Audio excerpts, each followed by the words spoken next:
really good, strong teams. I think what it really will come down to, though, is the veto. Sure, you can say that AVEZ plays all those maps across the board. Hold it. Before we jump into the veto, small caveat over here. Ooh. Because he's doing that thing again where he's painting out as like I said something extreme. No. AVEZ tries to have a 7-map map pool. They don't really have it, but at least they try and they don't have a permaban, and that always will work out a bit in their favor. Now you get to say whatever you wanted to. Now I won't say what I wanted to. Because I was trying to throw you under the bus a little bit so that you have to fend off the wolves on your own. I mean... Well, that's why I cut you off right there, but we're going to be bringing in the veto on your screen in just a second. If you're wondering where the veto actually pops up, it pops up right Wait, here. let me find it out. Oh, wrong one. Okay, God, no. I cannot do this. See, AVEZ. Wait, there we go. I don't know what you're trying to do, man. You're I'm trying to creep into your monitor at this point. You're literally you're trying to poke me through these windows. But we've got for ourselves Mirage being banned early on from AVEZ. Not too surprising over there, actually. This is one thing where Syman do have a slight disadvantage coming into this, where Syman's own maps, they have Mirage as one of their more played ones. I'm very surprised that Train is left in the pool because of how incredibly proficient Syman can be on it. But Vertigo comes the ban through from Syman afterwards. Nuke picked up from AVEZ. This is where that 7-map map pool kind of starts to come into play maybe a little bit, and we'll talk about that in a second. Inferno from Syman Gaming, and then yada, yada, yada. Train is the third decider. I don't know where I stand on this veto, so I'll let you go first. As far as Nuke goes, obviously a very solid pick from AVEZ because they have shown promise in the past on Nuke. They've been quite solid on it. Can't exactly be this. The same can't exactly be said for Syman. But on the other hand, I think Inferno is a very big toss-up because if you look at it historically, both teams haven't exactly had the best of successes on it. Yeah, that's a weird thing. There's no other way to say this, but if you just look at the win percentages, both teams kind of suck on Inferno. You've got AVEZ. Who sucks more though? That's the question. I mean, the question isn't who sucks more. The question is who's done more work to get it up. Oh yeah. AVEZ, they're 2-6. That's a 25% win rate. Not very good. But on the other side, you look down towards Syman, and well, Syman's just, kind of sitting around that 35-36% win rate mark as well. Not really all too good. But if you look at the opponents they're going up against, that's where I start to say, okay, maybe there's a few teams who are just, really good who they're being defeated by. And to some extent, that's true. They're losing to teams like Forza, like Hard Legion on it as well. But I'm seeing some losses to Alternate Attacks in there. I'm seeing a loss in there to Hellraisers, to AGO. So it's not a map that they're very comfortable on. Maybe they've put in some work because they have actually had quite a few days off. They haven't played in, I believe it's about 4 or 5 days or so since the Malta Vibes Cup happened last week. So it's been a few days. A lot can change in that time. AVEZ, on the other hand, their Inferno, like I said, is also slightly poor. Unfortunately, the kind of opponents that they're losing out to, sometimes even worse. Put it that way. You've seen them lose to Crazy. They've actually already lost to Syman last week on Inferno. They lost a level up, 3-16. So not the hottest streak of form coming in from them. But again, my question is always, have they changed something? Are they just better now? What's going on there? What do they need to do? You also have to keep in mind that there's the factor that AVEZ has already lost to Syman Gaming once, so they have something here to prove. Sure, Inferno is going to be the big X factor, but that's also something that worries me because both of these teams have had enough time off to be making several adjustments. And when you're looking at teams at this level, some reads can definitely be made. A weekend is definitely enough to be able to look over the enemy team's demos, to make your own adjustments, and that can bring a world of hurt to the enemy team if they're not expecting it. The interesting thing about both these teams' rosters is that there's actually quite a few parallels to be drawn.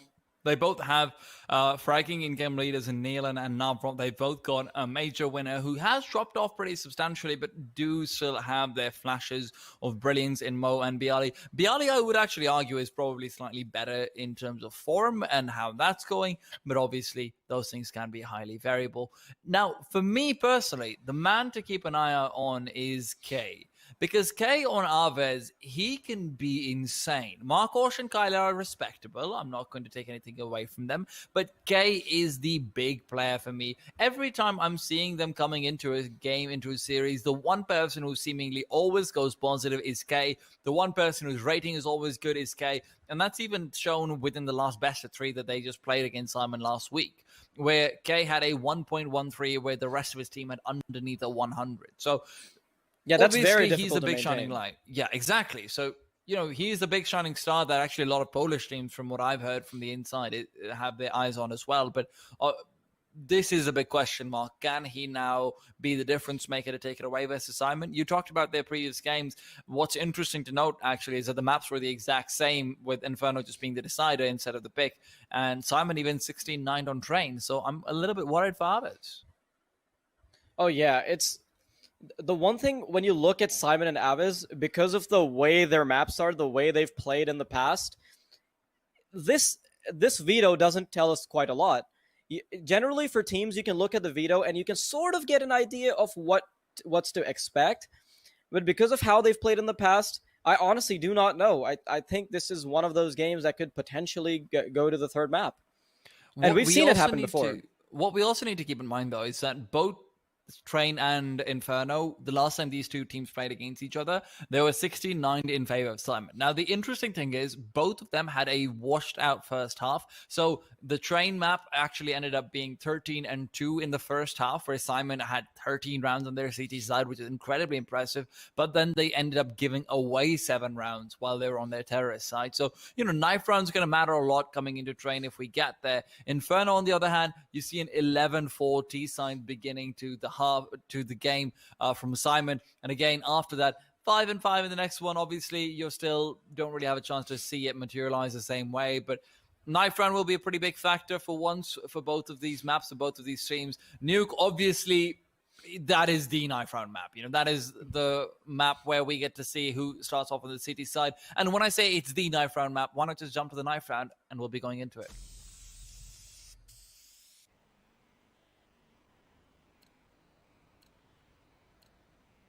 I am curious. I've actually never casted a map where every single map seemed to be heavily based around the knife round. I mean, my apologies. Moon, carry on, please, for a second. I've got you. Any day of the week. Well, like I said before, knife round's going to be really important. Syman has won it out. Now, the interesting thing, though, is that Syman did, of course, get 16-9, I believe, last time they played against AVEZ. I am just checking that up right here now. It does look like it. Yeah, so they did get a little bit wrecked on Nuke, to be perfectly honest. So I'm interested to see what AVEZ can bring to the table. You want to know something funny, well, lady? Ooh. I've actually scrimmed against AVEZ on Nuke. Oh yeah, I actually know about that. Really? I got wrecked. Which you should have known even if I hadn't told you that story. Yeah. Well, with all being said and done, Syman, I'm sure they've scrimmed against them quite a bit as well here and there. However, we're going to be jumping into the game. Double flashbang in Kios's hands and a kit on his back. Can they get it done? Because Markosh is coming through hot very quickly, going for the early pot shots, but Mo is the one to connect. A 5 versus 4 in favor of the CTs. Can this retake come through? They've already taken out a player. The retake definitely possible, and they have a couple of flashbangs to work with as well to maneuver their way into the bomb site.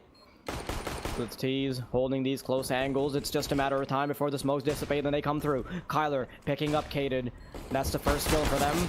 The CT's taking quite a bit of damage, and they haven't taken another T off just yet, but Norbert coming in from the back lines. Destruction all across the board coming from the CT side. Not something that I expected immediately, because, well, you saw how that was. They started losing players left and right, and after that, they just somehow came back from the dead. They bring it all together, and this is something which we've seen a lot of teams put a lot of focus into, which is the good old CT side retake pistol round. And meanwhile, if you're wondering what that bright purple graphic is in the middle of the screen right there, it's esm.grid.gg. Go over there. There's going to be a €1 million giveaway from Unicorn coming in the form of esports millions in weeks 3 and 4. Before that, there's actually a lot of different chances to win out different things, which we'll talk about in a while, because we've got action coming onto your screen right here and now. The CTs have taken a reasonable amount of control towards outside, not anything absurdly large, but the T's will be feeling some pressure at the very least should they want to cross over to secret. The 2 AKs have been passed over to K and Kyler, though. That allows them to have at least some firepower up against these M4s, the MP9, and the couple of FAMASs that have been picked up by the CTs. This is a little dangerous, though, for Norbert. I mean, he does not have head armor, and with Marcos on the case with his Mac 10, things can go awry sometimes. Utility rolling out, though, that will allow them to easily take control of secret. Could be very difficult to deny. Mo, meanwhile, spamming away, hoping that he can get some damage done. Molly comes in, Kios with the farmers. He has Navron being tagged up by that Molly, so maybe some information coming his way. I think he had an idea about it anyhow. AVEZ with 40 seconds left on the clock, need to make a move soon though. Lobby control retrieved from them. I'm a little bit nervous about the CT positioning at the time being, with the squeaky door now being opened up. Cade will not be caught out, and with that, he found the first kill. Norbert came up, Vent to come up with 2 more, and he could just try and sweep through, finish it off. Mo finishes down Marcos, and it's just Kyler left in a 1 versus 4. He'll do some damage, but with the bomb being as far away as it is, it gives the Heaven player some time, and the squeaky player some space to start shooting him through that door. He's got to come through with the 2 kills first, but neither one of them will be coming out. 2 rounds on the board for Syman. He didn't have time to begin with. There was no way he was getting out of that alive, just because there were 2 different positions to deal with in 10 seconds. And that's sort of the risk you take when you take that much time. They threw a fake towards outside because they wanted the Syman players to have to worry about the secret push coming through, but because of the audio cues towards lobby and ramp, and that not materializing into a quick push, that meant that Syman could safely reposition. That being said, the positions from AVEZ will be perfect to eat up a nade from Nealon. Nealon does get taken down. That's Kyler's Deagle coming into play.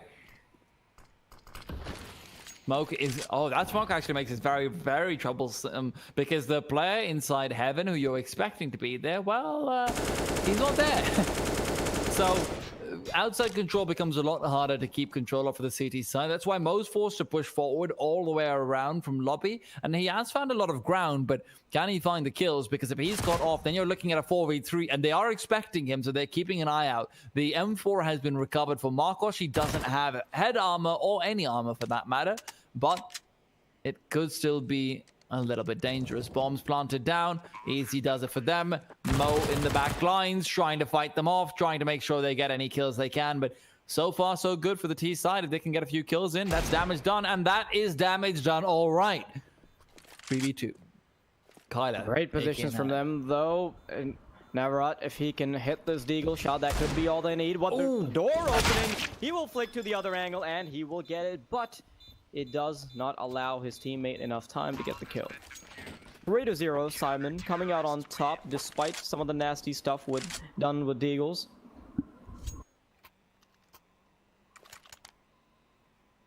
Very strong start, too, from Syman. They haven't lost too many players going into these rounds, which allows them to, at the very least, start building up an economy.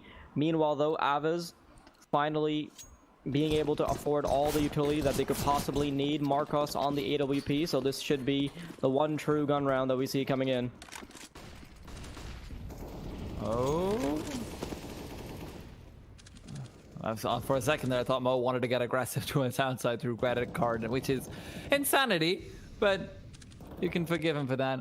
Also, can I just say, Mo looks completely different to what his HLTV picture looks like. And I'm loving the change. Looking good, taking care of himself. That's what you like to see. However, Syman would like to see him get a few kills as well, which, in all fairness, I think we all would. Oh, Mo's position here. That could grant him some early information, but because of how passive AVEZ are, that also means that he just hasn't quite found a point of contact just yet. Smoke's being primed. Take secret very soon. Wall of smokes is out. The terrorist slowly aggressing, and with Nealon pushing up secret. Ooh, never mind, he's actually been denied. And they'll be walking all the way. That is great, because that denies them any audio information, which makes it a little harder for Syman to reposition.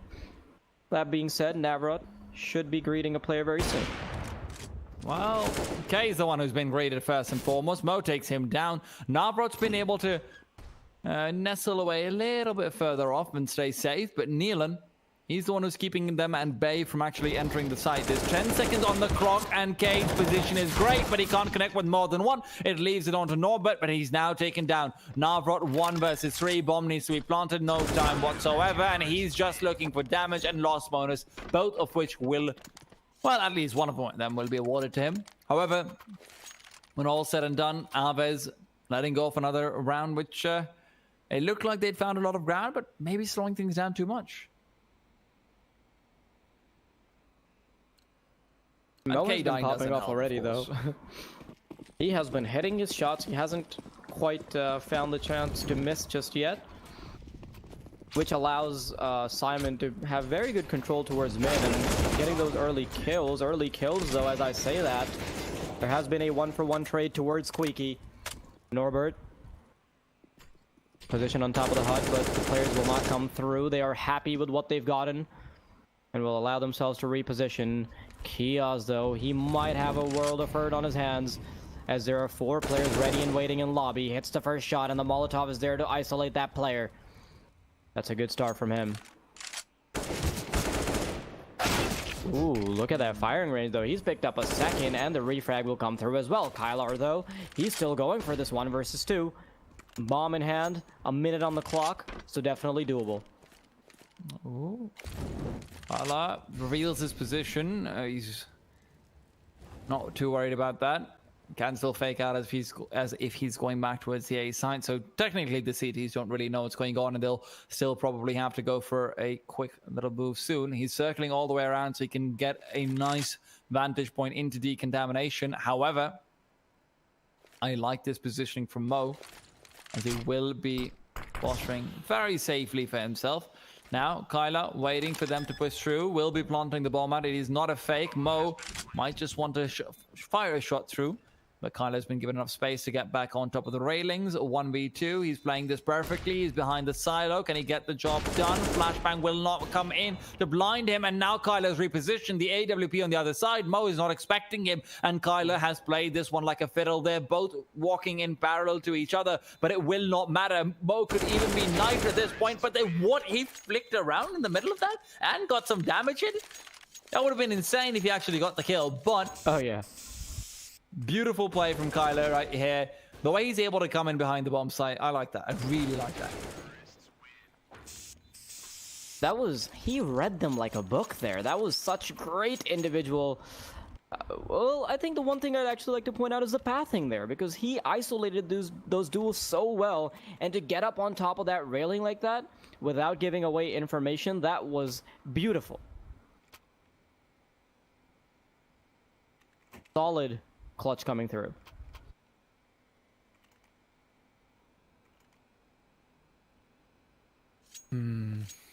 Money, though. Yeah, that's what I was side, yeah, the utility just not coming through for them, and Norbert. Firepower is not completely there. Look at this, they're on 2 deagles. Forget the utility.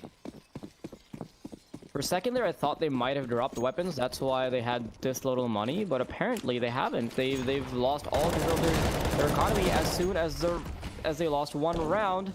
But with 1 player already dropping into vents, that's a big leak in their defenses. Bayali already making his way towards B. Okay, though, he might have a big job on his hands. He's behind these players, but he gets spotted. Naylan, on the other hand, though, has eliminated the threat that had previously crept up vents. Hated. Ooh, Carla and Navra both getting quite a few kills for themselves. Mo and Kios now left to decide whether it's going to be a retake or not. 2v3. And Kios, he's hoping he can just get a quick kill with the Deagle, but the T's are playing so conservatively. They have backed off and hidden away. Meanwhile, Navra mildly tagged up. Mo looking to aggress. The damage comes in. Mo's been tagged, but that should just be a call for him to back off. No deaths to be had. However, this is very worrying. Kios, you've only got a Mac 10, but at this point, beggars can't really be choosers, and the CDs are definitely begging.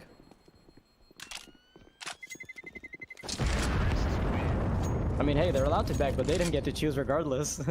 He's stuck to that Mac 10. He gets away with it, and that's 2 points on the board for AVEZ. That is due in part because of the lacking firepower coming out from Syman. AVEZ, despite losing the first gun round, have pieced their way back in, not letting the CT side get too comfortable with what they've got. Again, though, you see Mo on that AWP because he's able to save it. Nealon on the Mac 10 again. But otherwise, pretty shoddy buy as they buy up a piece of Kevlar. They have an 8 in the hands of Chaos, and that's about it. They're hoping to be able to get early picks with the AWP, and off of that, a force buy. It's not actually a force buy, it's an eco from everybody else, so probably going for a save. If they can get that early pick, though, I think that would be a very different story. Ooh, look at how aggressive Mo is getting. He's getting up close and personal with this AWP, and that allows him the first pick.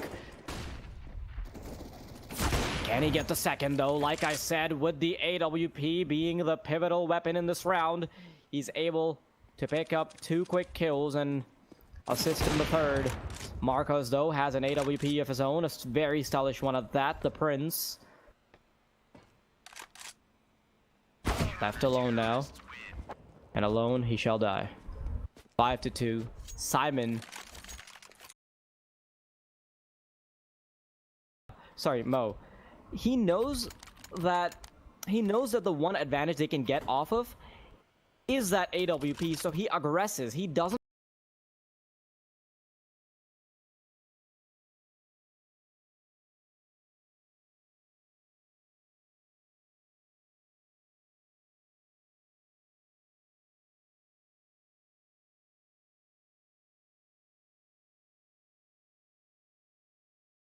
allow them any room, and with the Mac 10 pushing up with him, they maximize their firepower towards mid, which is where AVEZ, the terrorists, now start to push in. Norbert going for a spray down, very sick spray down to say the least, but Nealon will chime in. You said that he's the one in-game leader with the firepower, and he will show it. 3 versus 2. Navrat still holding onto the AK, and Kyler will pick up 1 as well. 2 versus Nealon. 3. Nealon. What was that? Comes around the corner, and with the bomb out in the open, it'll... Kyler in the 1v3. No, he's been spotted out completely. They're flanking him on either side. He's got the first. Can he find the second? Kyler comes through, but unfortunately for him, Kios has got the mobility.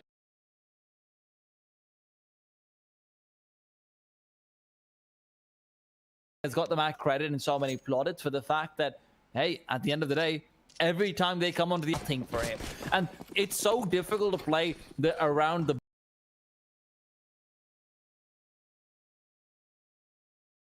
bomb site itself, around the double batteries, when you've got those T side players coming in with Mac 10s, coming in with the force buy, coming in with weaponry. It's just almost impossible to be that consistent, but he managed to get it done. Meanwhile, though, Navrat has already made his way towards vents. That's 1 more point for the CTs to worry about, but he's actually going back up secret. This might just grant them the extra information and mobility they need to be able get control here towards the A bomb site. Lots of attention from the T side over mid though. Just one player defaulting and holding the angle. Kyler though, he does get shot in the head for his efforts. Lobby control being established by the CTs. Very nicely done by Syman, because this allows them to have all the information towards ramp and lobby, and now they know that there's potential that most of the players are towards outside. Kyler though will be tapping Cade on the back for the previous mischief that he's caused. Well, First slow round.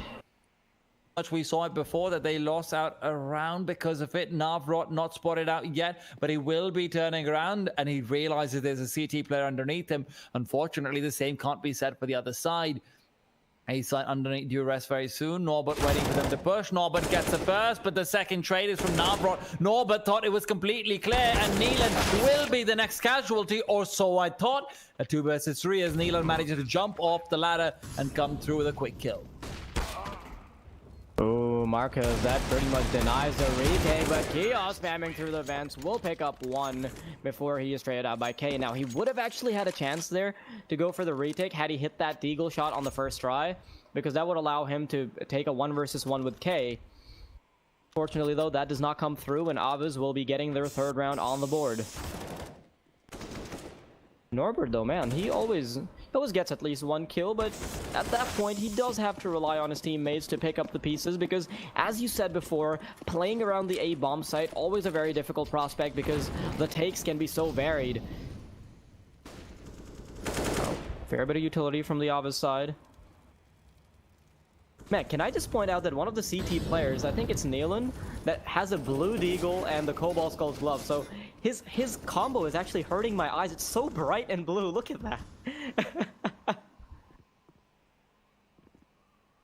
Some of these players and their pictures really make you feel insecure about your own eyes. Trust me, I understand that completely.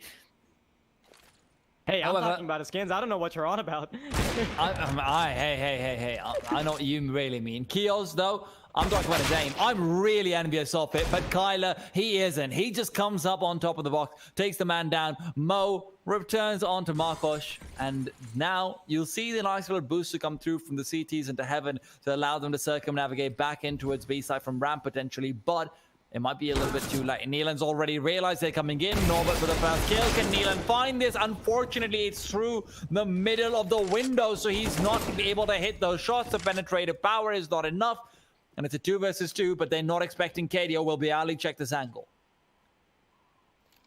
Gotta really just come down to K, but planting it in the middle of the open. Somehow the UMP still comes to life after those first whiffs, and Cade will say, well, I might miss the first few shots, but that doesn't mean I'll keep that continuing. Syman on that 7th round now. Very strong CT side.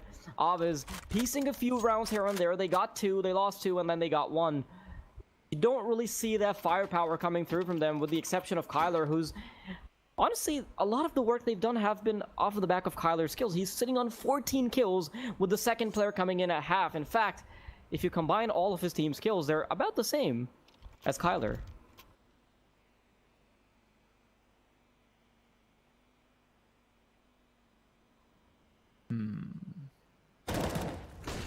Syman, though, I'm a little surprised that they went. Sorry, I was just a little bit confused where the shots were coming in from, but they're coming in from the second game, which is still going on. Somehow, Big Omen Academy versus Excellency has managed to come through to the 3rd game. Both teams on 1 apiece, and neither one of them is really letting go. You can see Big may be in an advantage right now, but with the bomb being planted, Excellency could bring it all the way back immediately. Now, Big, this is where you can find out what they can do on the other stream on Tab TV2. Meanwhile, we've got ourselves a nice little anti-force spy coming through at a half-life. As Navrot and Marcos will both fall, it's Norbert with the smoke to block off the remaining T-side players. AVEZ must be feeling very suffocated, because you've seen how good Syman has been on taking control both towards the outside and lobby. You see Mo constantly hitting those shots.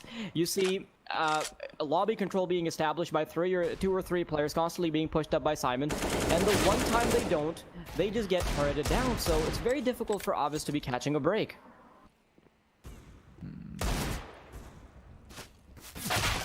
Well, AVEZ, unlike the T sides that we are used to seeing, are having a very hard time taking down Syman's economy. And with the few of the wins that they were able to get on inferior weaponry, UMPs, deagles here and there, we can already see the impact of the CT side's extension forward. Let's not forget that AVEZ had to win out Nuke. We don't really favor them all too much on Inferno or Trade. Syman beat them out there last time as well, but AVEZ, this time on Nuke, things aren't starting off too hot.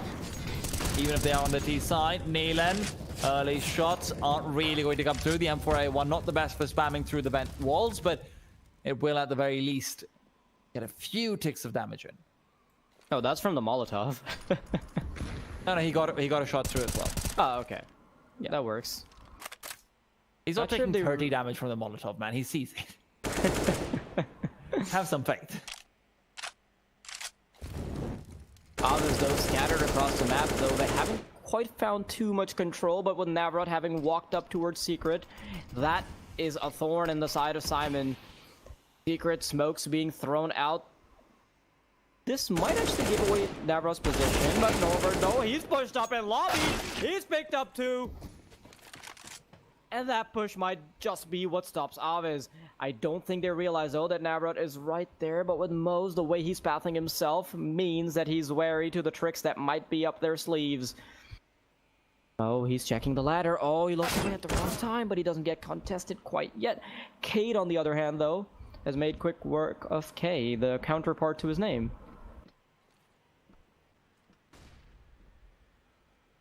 Navrot, all alone in a 1 versus 4 now. He's behind Kiosk. He's looking for the second one before he goes for the skill. Could have even been a knife, but he didn't want to risk a biscuit. And that biscuit will be dunked as he gets the second kill. The 1 versus 2 definitely doable. The ace clutch now possible, but Mo is there to say no. If there was more time, he could have maybe gotten it out. Navrot has really been one of the 2 people who is truly performing. Kyler on 14, Navrot on 10. I'd like to stop talking after that, though, because everyone else sitting on 2 or 3 kills apiece. Bayali, really not doing much.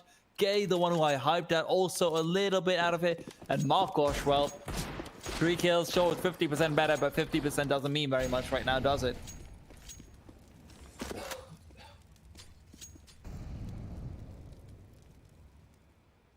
AVEZ, they keep going for this lobby control, and then they keep going for outside control, but nothing really comes to fruition. Neelan, though, he's expecting this push to come through. The utility has been deployed, and this time around, instead of using these smokes for the fake, they will actually be pushing through. Neelan, though, there might be a bit of a gap in the smoke, and with them starting to run at the very last moment, Neelan will actually start to follow them. The information has been conveyed, and Kiosk will be ready for them to push through Dora and Decon. He's waiting for Decon, though. This might be a very difficult duel for them to stick onto to the B-bomb site, because there are just so many terrorists to worry about. But Neelan, having pushed in from the back lines, that's another place for the terrorists to worry about. Coming straight out the door, decontamination, has been dominated by Kyler.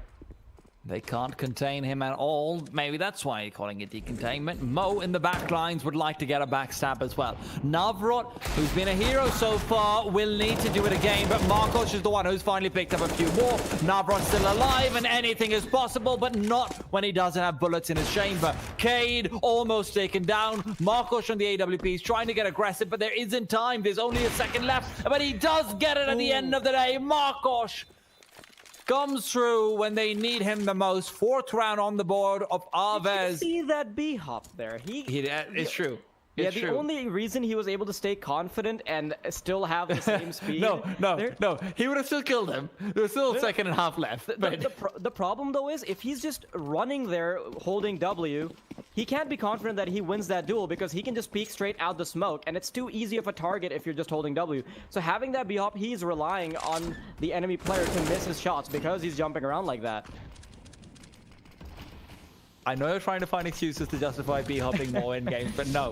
Mo! Aggression right there. Navrot, who has been the savior time and time again, is now in desperate need for more support to come from his teammates. A double op comes out in the CT side's time of need, and it is coming out like nothing else. Keels flashed off of his position, waiting for them to push through. Gets another one, can rescope in. Markosh has revealed his position by the scoping sound. A flashbang is there, but it's only given Keels some cover to back off. Keels still not going down. Flashbang still not phasing him. Keels is wasting so much time over here. Ooh, Kyler, though, tries to go on a bit of a solo adventure towards A, and Markosh, being the last man alive, gets the no-scope, but that's only style points in the bag. Unfortunately, not much more. The one thing that's really worrying, though, is that this is AVEZ's map pick. If they aren't able to piece together more rounds, because of the way Nuke is, sure, you can understand that, alright, the CT side is a little bit better, but AVEZ still need 5 rounds.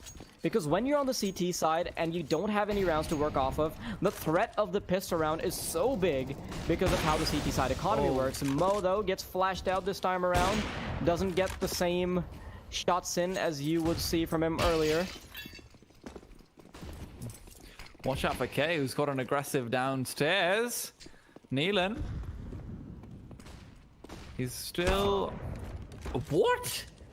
Is that How did he even thing? see through that? Yeah, that didn't look like a one-way.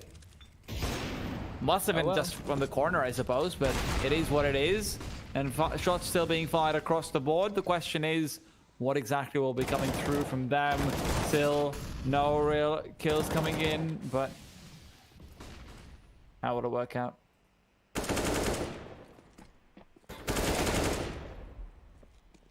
Navra comes through, 2 quick ones from Heaven. We're still fighting up, and it's Mo to shut him down finally. It's still a 3 versus 2, but what a kill from Markosh. Finds Mo right as he was about to pull the trigger, and Neelan left with 8 HP and a dream to save.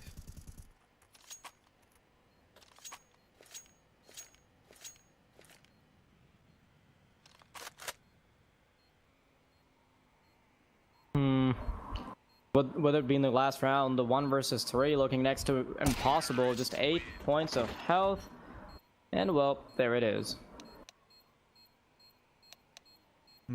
Well, still a very good half coming up from Syman on their opponent's map pick, though.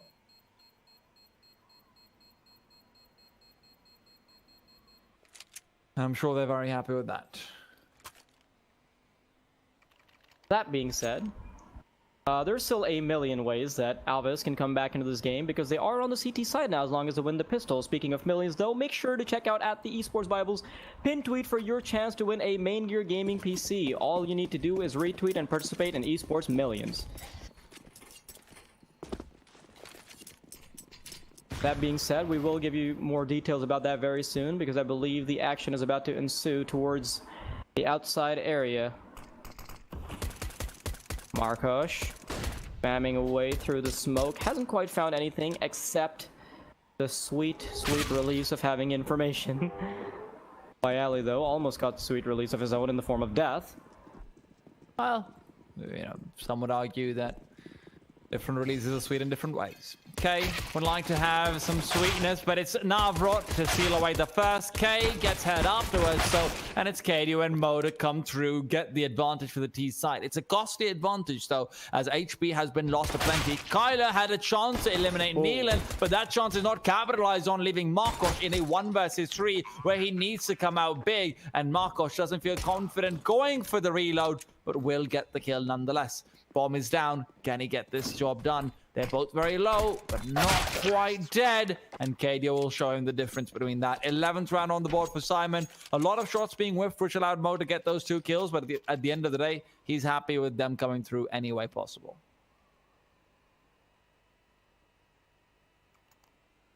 Syman winning that pistol round. This is disastrous news for AVEZ, because as I said before, when you're on the CT side, sure, you have a bit more of that advantage, but if you've already lost too many rounds when you were on the opposing end, that means the pistol round will matter that much more. That being said, they can still get something done here because they have Deagles, they have that scout rifle, and they have armor across the board with the exception of Markosh. Hey, up close to the door, he might be greeted by a terrorist very soon. These are scattered all across the map. They've gotten quite a bit of control towards vents, towards decontamination. And there will be some decontamination domination coming through as K comes up wild with 2 quick deagle kills, and he will follow it with a third. Oh. And that's the bomb drop too. That's the kind of magic we needed for them to bring it back. He doesn't care if it's the pistol round. He can still carry it through with an upgraded pistol and bring them back in the game, but there's still one more to go. The bomb is dropped. The smoke delaying his push further. He'll spam through the smoke. Hasn't quite found it just yet. The nade should be chunky, and that's the 70-point mark for Norbert. Oh, he's in such a bad situation now. 50 seconds on the clock. Doesn't have the bomb. 3 CTs on the opposing end.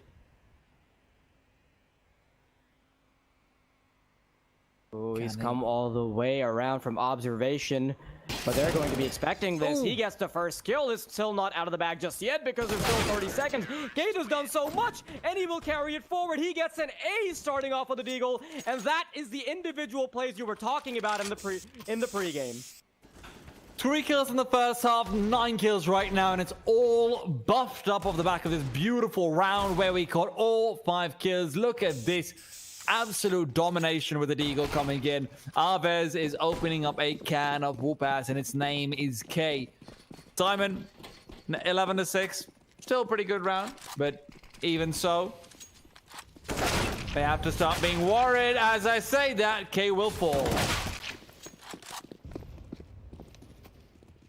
AVEZ, though, off the back of that win. Mo, what are you doing? Are there Mo kills for him here? Well, not for him, but for his team. And somehow, AVEZ, after winning that round, they will still end up losing the next one. This has to hurt for K, who put his team up so hard. I mean, getting that ace, he more than doubled his kills, but immediately after, that is a little unfortunate to see.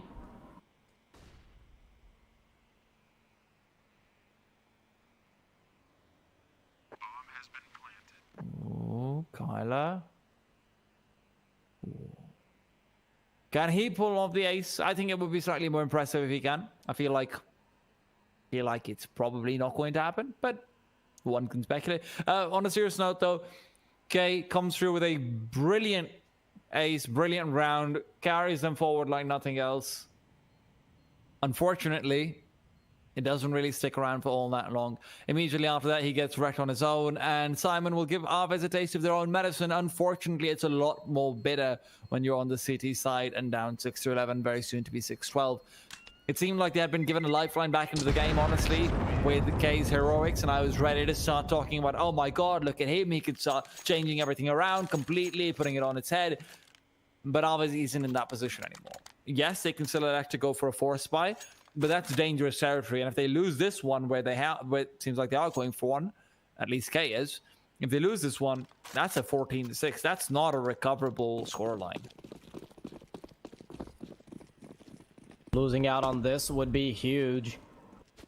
Positively for Syman, and unfortunately on the downside for AVEZ. They have barely anything to work with though, but as K's proved before, they can, at least K can work off of just a deagle. I don't know about the rest just yet. Kyler, though, he's been carrying his team so hard, especially in the first half, but what more can you ask of a man? Comeback still doable. They are on the CT side, so it's not entirely out of the question. With so many rounds being given away, the economy being in shambles after that one round. You never know. Hey, he has the deagle again. He has that magic deagle. He's coming around, but the second time, unfortunately, is not the charm. One player falling. He's able to find Mo. That's really big. With that, they can't really say they've sent anyone the secret. Kyle has come through with another kill, and he's got information on the third. This is very doable. Suddenly, the CC is in an excellent position. Markosh will smoke himself off, so if they want to come through, he has the ultimate advantage, and even without them coming through, he will find the kill. 2 versus 4.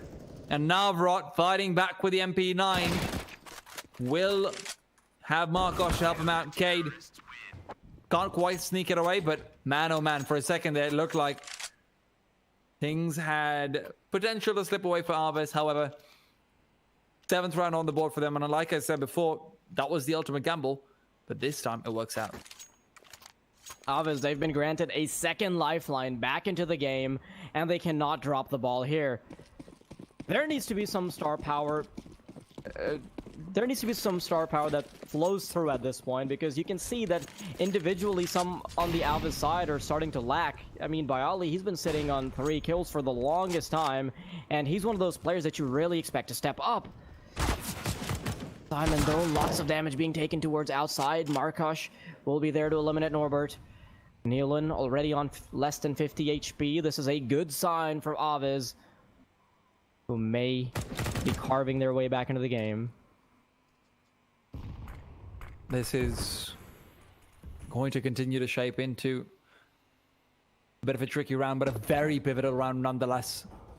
Nealon move. Oh, Markosh is able to catch him off. That's huge. Now the T's have got to find the kill onto Markosh. Will he realize there's someone lurking in from behind? Kios is already aware of his position, but Kios is also being forced to be so incredibly cautious. He might not find it, and Bialy has finished him off. Navro now with the AK, trying to fight back, but it's unsuccessful in doing so for now. However, lots of damage dealt. Kyler is happy to capitalize, and Cade left on a 1 versus 3.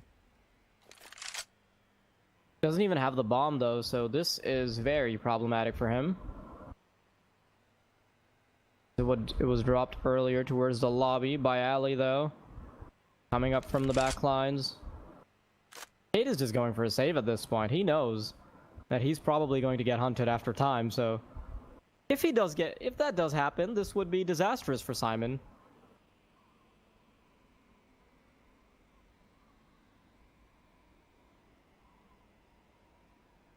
Okay, oh well. I mean, Syman's not in the green yet, let's not forget that.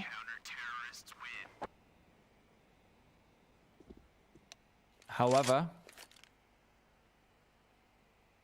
keep in mind AVEZ are still on the CT side, and although Nuke is where you would quite like to be on that CT side, it is also the CT side, so your money can go by the wayside very quickly, and Syman will be looking to try and inflict that very same pain that they did earlier on, although they weren't quite able to continue translating that forward. Markosh from the AWP is going to be a tricky beast to deal with, though.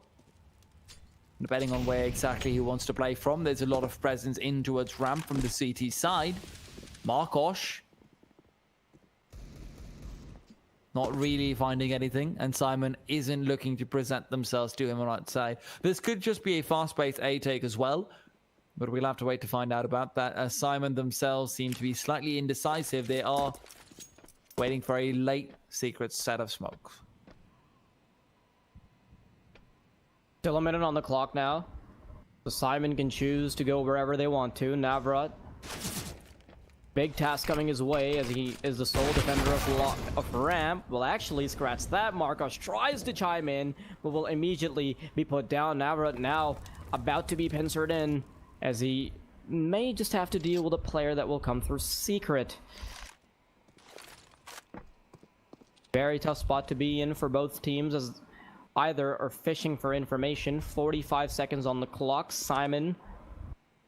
Oh, look at that. Navrat's position. He comes around. He's got the upper, and that's a free kill for him just based off of his timing. And Syman needed that advantage because they don't have the weaponry to be able to cope up with this uphill battle. Great crossfire setup towards Kyler and Bialy, though. Kyler missing the first duel. Bialy comes around. He gets the 2 in a spray down. Navrat and K now have to go for the retake after the bomb is planted. The 2v2 is going to be the difference maker. Bomb ticking away. AVEZ not in a rush whatsoever. They both have kits and quite a bit of utility. Whether they feel brave enough to pull it out is a different question, and as it turns out, they don't even need it. Kios was expecting the second player to be in heaven, and he was gazing over there so intently that he didn't realize it already come down below. And AVEZ will be able to clutch it out, getting 1 round closer to their equalization, and a very important round at that. Syman will not be allowed to get away with a force by victory, although it seemed as though they had found the ground needed to do so. AVEZ's last 2 players' information was simply not available to the T side. Did you see the attention to detail over there? Their players remembered that they killed an Opper all the way towards ramp, and he stopped the defuse yeah. there for a second so he could just go fetch the op. Now, that can make a world of difference when you're talking about nuke. The outside area, the dynamics of that can completely change based on whether or not you have an opera station there. So good detail from AVEZ, and now they've definitely made themselves contenders to actually bring it back into this game. Especially with Syman's economy being completely destroyed. Oh. Oh. Got to be careful about those. Oh yeah. Okay though, it's not gonna matter because he eventually ends up picking the good old run booster. Markush makes up for the previous miss by killing the one that allowed him to do the dirty deed of run boosting away. Syman. They realize that AVEZ are basically at double digits right now. Anything short of a miracle will not be able to stop them. So Syman is just trying to make sure that at the very least they do damage, but that's not coming through either. Bayali will clean up one. Navro does fall, but with the AWP on the sidelines, Marco should be able to clean it up. I say should because he shouldn't be whipping those shots. Mo even gets the op away. If he throws that op into a place where they can't recover it, that would be very, very detrimental to the CT side economy. Let's not forget that Syman just got done with a force buy where they took away a lot of weapons as well. Mo, however, he's thinking about more than just damage to the economy. He's thinking about taking this round win away, and now he's faked it out, but he can't get the quick shot. Bayali will take him down. The op will be recovered, but even so, more damage than perhaps should have been done being dealt over. Markosh missing a lot of shots.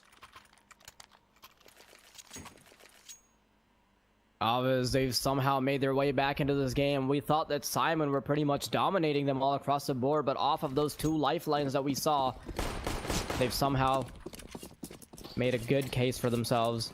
Syman, though, have a buy on their hands. They have the AWP and their signature opper. AKs all across the board, otherwise.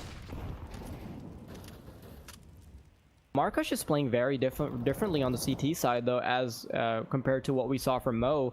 He's trying to take early control of either ramp or, well, not early control. He's trying to turret towards ramp, or he's playing towards the A bomb site, which is a stark contrast. Okay, though, the star aim does not shine this time around, as peeking into lobby will be an exercise in futility. We have a lot of those now and then. Markosh missed quite a few shots earlier on. He's hoping that this time will be slightly different. He does get the kill onto Norbert, a very important one to get as well. It equalizes things, and the terrorist side cannot gain lobby control all too easily. Cade is already in there, though. Can he find something? Kyler, good timing on the smoke. Will be keeping them at bay for a while, but Markosh has already taken down Cade. Navrot now trying to defend, takes away the life of Kios. Kyler adds one more to the tally. Mo left in a 1 versus 3, trying to fend off the B bomb site, but the CTs are relentless. They are swarming through, taking control and taking away everything that Mo holds dear. Bit dark, but hey, it's true. Syman, so far the only 2 rounds that they have won have been the pistol round and a force buy soon after. Mo saving the AWP is a sign of things to come. He himself will not have money when they elect to go for a full buy, so this could just be a force buy around the op. Personally, I'm not really sure what needs to come through, because AVEZ look like they are very much in control of this game now that we've headed into the next half. Now that everyone's chiming in a little bit more, you know, you don't have the same 2-3 kill scores on 3 of the plays on AVEZ side. Markosh in particular has really stepped it up on 17 now. Yeah, despite the few misses that were caught on the screen, you can really see his impact creeping into the game as AVEZ have made their way back. Syman, though, because they had such a good buy in the previous round and they completely dropped the ball in that case, this means that AVEZ get a little bit of comfort afforded for them, as now they're just up against pistols, but the threat of the AWP is always there. We've seen what Mo can do for his team when they're down in terms of weaponry, as long as he has the op, which he doesn't anymore. Markush beating out the fellow opper. Brings it to a 5-on-4. Well, not bad. For a second there, I thought the Tech 9 would come through the smoke, which would have been very upsetting if you're an AVEZ fan. However, K so far has been delivering in a few rounds at least, but Marcos is the one who's been consistently there, and he will continue to decimate any hope that the Syman side had. Now, Syman, they will have a shaky buy because of Mo not having money. It'll be decent. It's not the worst in the world, but Mo not having money is obviously not ideal. AVEZ in a situation where they could very much run away with it. And Marcos, he missed a few shots earlier on in this very same angle. This time, though, it's slightly better.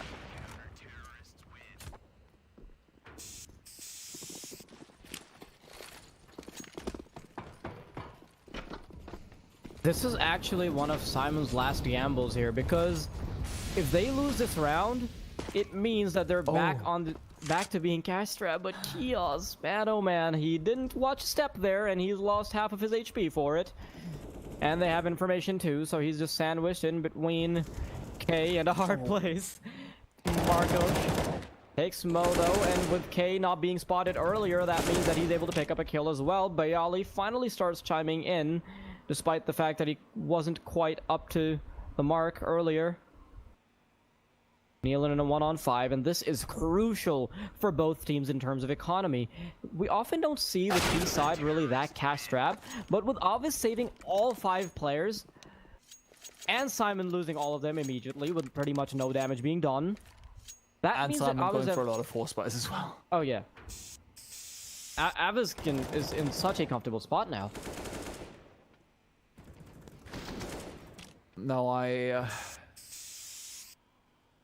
can't see many situations where AVEZ doesn't at least get to game point very soon. Syman going for the timeout over here. It might be a little bit too late for them, but if you look over towards the past few rounds, you can see why they desperately need it. AVEZ has now had 7 rounds in a row, and while we have the timeout, we're going to quickly jump over to show you the action from Big Academy versus Excellency. We might not even jump into that though, because we've got ourselves the resume coming in. They have a timeout as well, but that just gives me time to tell you.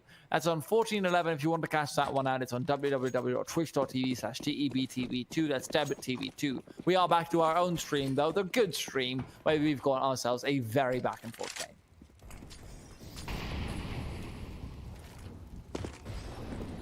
Well, Kios again losing half of his HP in the same fashion. You cannot be doing that over and over, buddy. Bayali quickly there to make that 0. As Syman lose a player within the first 15 seconds of the round. Kadia, though, he's made his way all the way up to heaven. That's so much information and so much ground being given away so early to the terror side. Marcos needs to be hitting his shots, though, and he will hit the first. Comes down to a 2 versus 2, and now the story starts to unfold. It starts to be a little different from what we expected.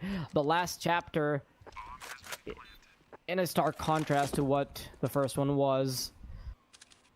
Okay, waiting for the peak to come in. He's scoped in, but the question is, what is Bayali going to find? Bayali can take him down easily, and with that, there's so much more freedom for K to make a move, and K has done it. He takes it away, and like you said, it looked like Syman had found yet another round off the back of a force spy, which is largely how they've been finding these rounds, but at the end of the day, it was too much to ask, and AVEZ are able to come through. Not just that, they saved both their AKs rather than saving an AWP. That is the mark of a confident CT side, if I've ever seen one. Syman have a full buy? Yes, but AVEZ, they have 2 AKs. I mean, generally, I don't recommend. Limp back home, bloody and bleeding. Bayali, however, to trade. Still, Norbert's positioning is impeccable if they want to go for this push. He is expecting something of the sort, but now that he's hiding away in the corner, will the CTs realize this? They do see the gun barrel. K just needs to move a little bit to take him down. AVEZ, though, they had the advantage, but they've lost it. Avra now stuck in heaven. He manages to get the kill and free himself of the shackles that were right on his wrist there, but Mo might be a bit of a nuisance here as he came up. But Navrot having that information, checks under. Oh, this is such an uncomfortable thing to watch because we keep seeing them looking for each other. And Mo is eventually the one to win this hide-and-seek battle. 2 versus 2 now. AVEZ, the pressure is on them to stop whatever take comes their way. 2v2. Like you said, but Mo has missed his shot. It's Cade to step up in his place. Kyler trying to catch Cade off, but Cade's only been tickled by that bullet. 10 seconds on the clock. Cade might just be waiting for this, but he's just rushing forward. However, turns around just long enough to catch the head of Kyler, and he takes him down. Syman, they're not out of it yet, but my only question is, do we get to see a point where AVEZ starts to regret saving those 2 AKs? Because Markosh, his money is not infinite. A lot of these players on the CT side, if they lose another round, you're starting to raise some eyebrows at the kind of wallets they have. So a little thing can go a long way, maybe.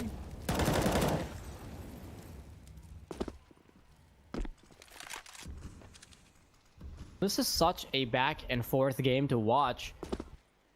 Never sure if it was going to come out on top. AVEZ, though, they've weaseled their way back in from what seemed to be an impossible mountain to climb. Syman, on the other hand, are feeling quite a bit of pressure, and that Molotov will be perfect to do some damage. Mo, on the other hand, has to waste his smoke just to protect his teammates, because you know how difficult it is to get off of your teammate in that instance. Markosh still showing us some very quick reflexes as Kios has been shut down towards outside, and that might just be the advantage.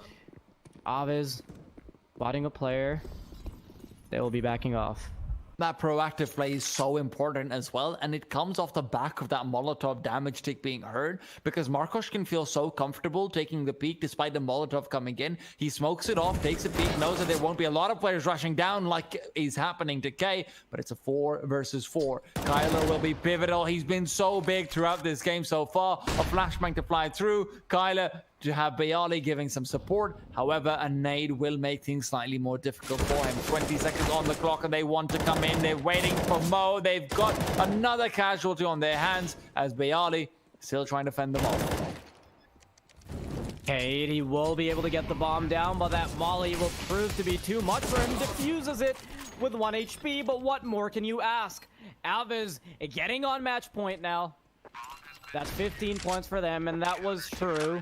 What you said earlier, there is pretty much no way that they could have found themselves short of match points. So Syman now fighting for the overtime, and I don't think they're going to have much money to work with. Lacking utility, Mo picking up that AWP, 4 AKs in the hands of the rest. Utility is very important on nuke. Let's just leave it at that. We can't see any sort of an execute. We can't see any sort of a play beyond just a fast-paced play. Mo's trying to get a pick with the AWP, but the nade is perfect, and so is Navrot in general. Cade tagged down heavily as well. A 4 versus 5 with the T side being hamstrung as they lose players after player after player. It seems like the win for AVEZ is inevitable. Cade on 8 HP. Norbert is the next kin who just passed away. Cade, there he goes, 16-13. And AVEZ will have taken away map number 1. We'll be back with map 2.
back after a bombastic game number 1. We've got ourselves Syman having a chance to bring things back on Inferno. Now, if you're not new to these matchups, we have actually seen this before. AVEZ run away with the first map, and then Syman are able to come through with 2. Well, the question is, can they do it over here?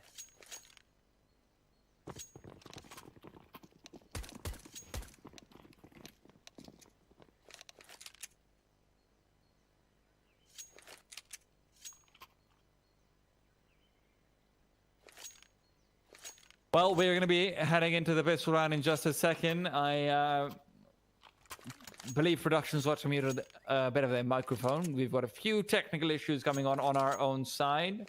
But yes, we are also going to have... It is technical issue. Oh, sorry, I thought you were talking about me.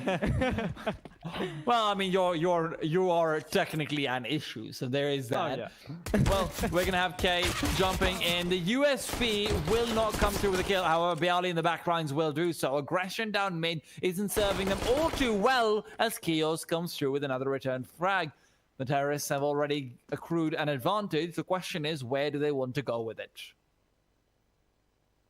Yeah, this means that AVEZ will be unsure of where Syman strike because there is no information.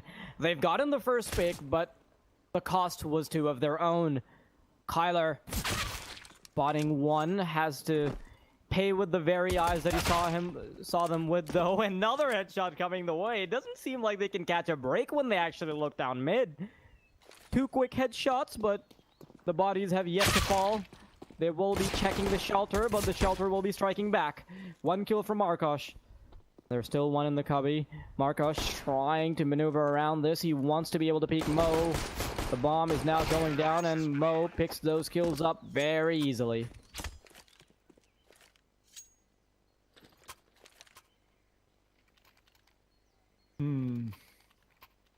Syman off to a good start already.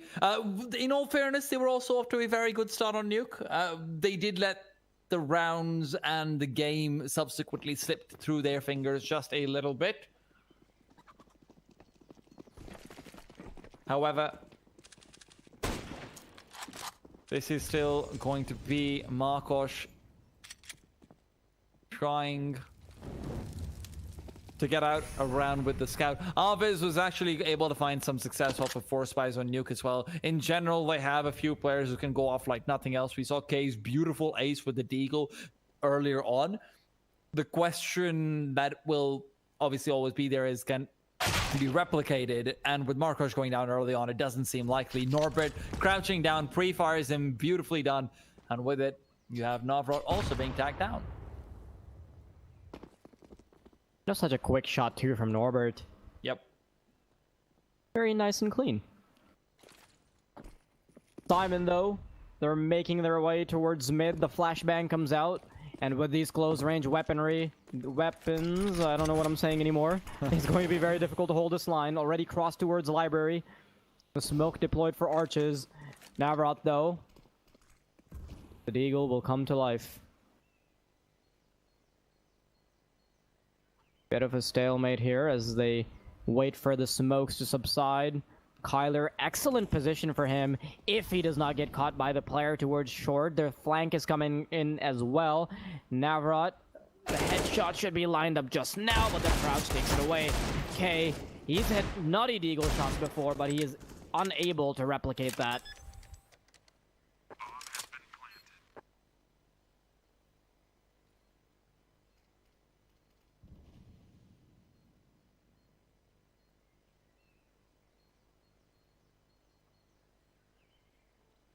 I'm trying to figure out what exactly is AVEZ's general win rate on the CT side. I'm just looking that up right now for Inferno. Because Inferno was one of those maps where they had a rough time against Syman last time they played it.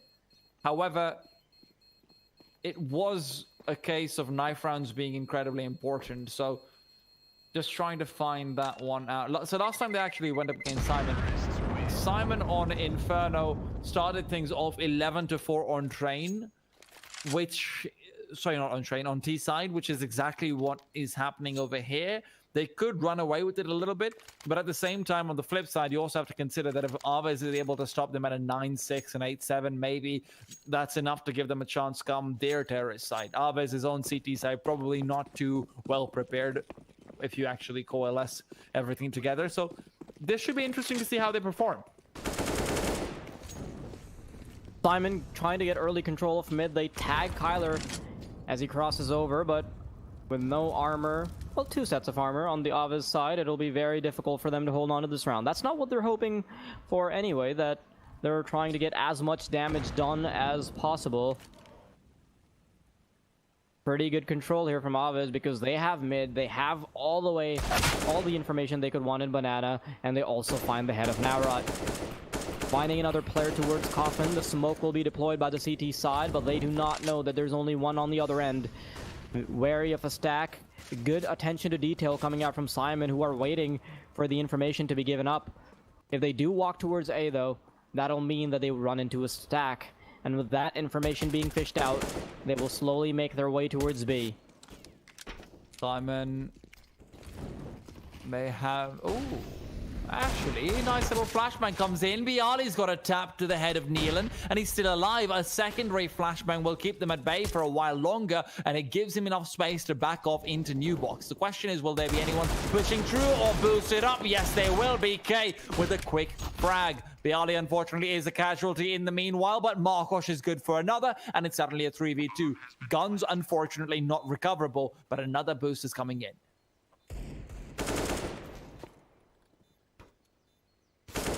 Syman, they have 2 players alive, so the 3 versus 2 retake is definitely doable. Quickly brought down to a 2-on-2.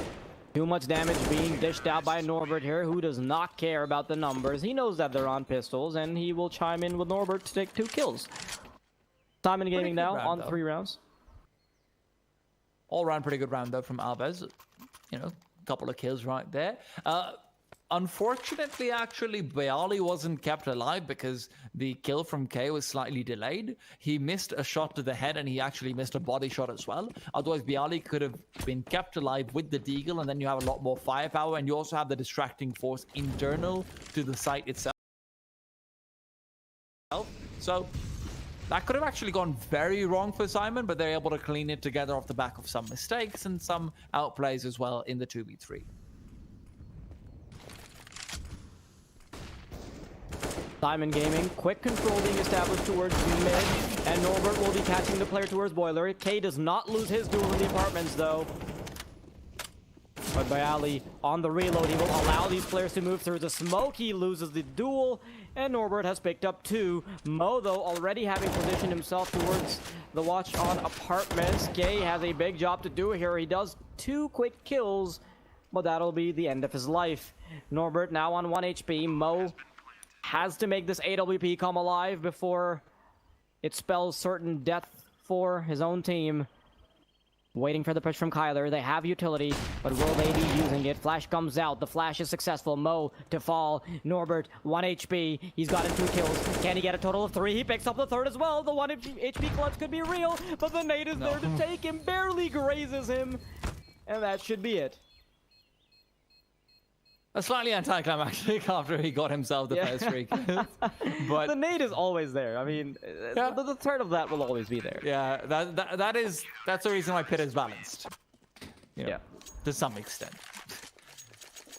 However, AVEZ find themselves their first round. It is off the back of a 1 versus 1 retake, so despite the single HP anticlimactic end to that round, we will see Syman being able to benefit massively off of it regardless. AVEZ have 2 MP9s and K does not have any utility, so unless you get a lot of aggression in and off the back of that you're able to get quite a bit done, this will be difficult. Now, they do go ahead and buy themselves head armor on their players instead of kits, which is always going to be an interesting decision for me, but I suppose, you know, you don't need kits if you kill them all, so maybe that's what we can expect.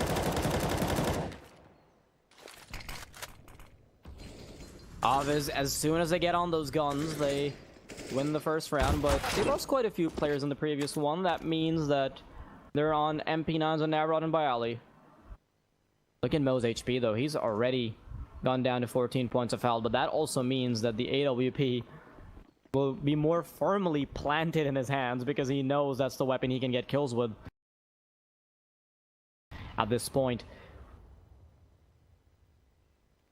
AVEZ have so much attention towards A that Syman will be walking into certain deaths should they choose to go here. By Ali, supportive flashbang for NINEtoFIVE to peek out. But the T's retract, they will retreat.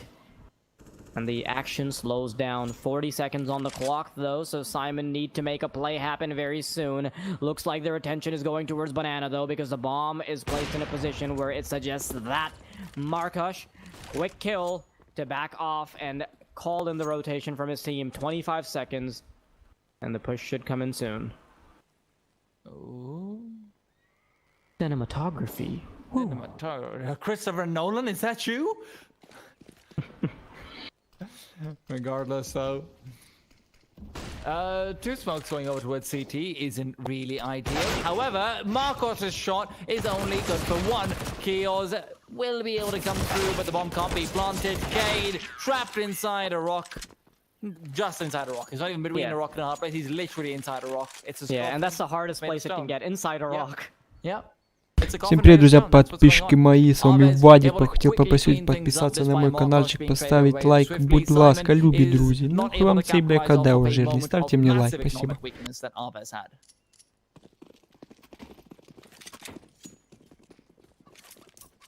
Yeah, there's no better way to put it.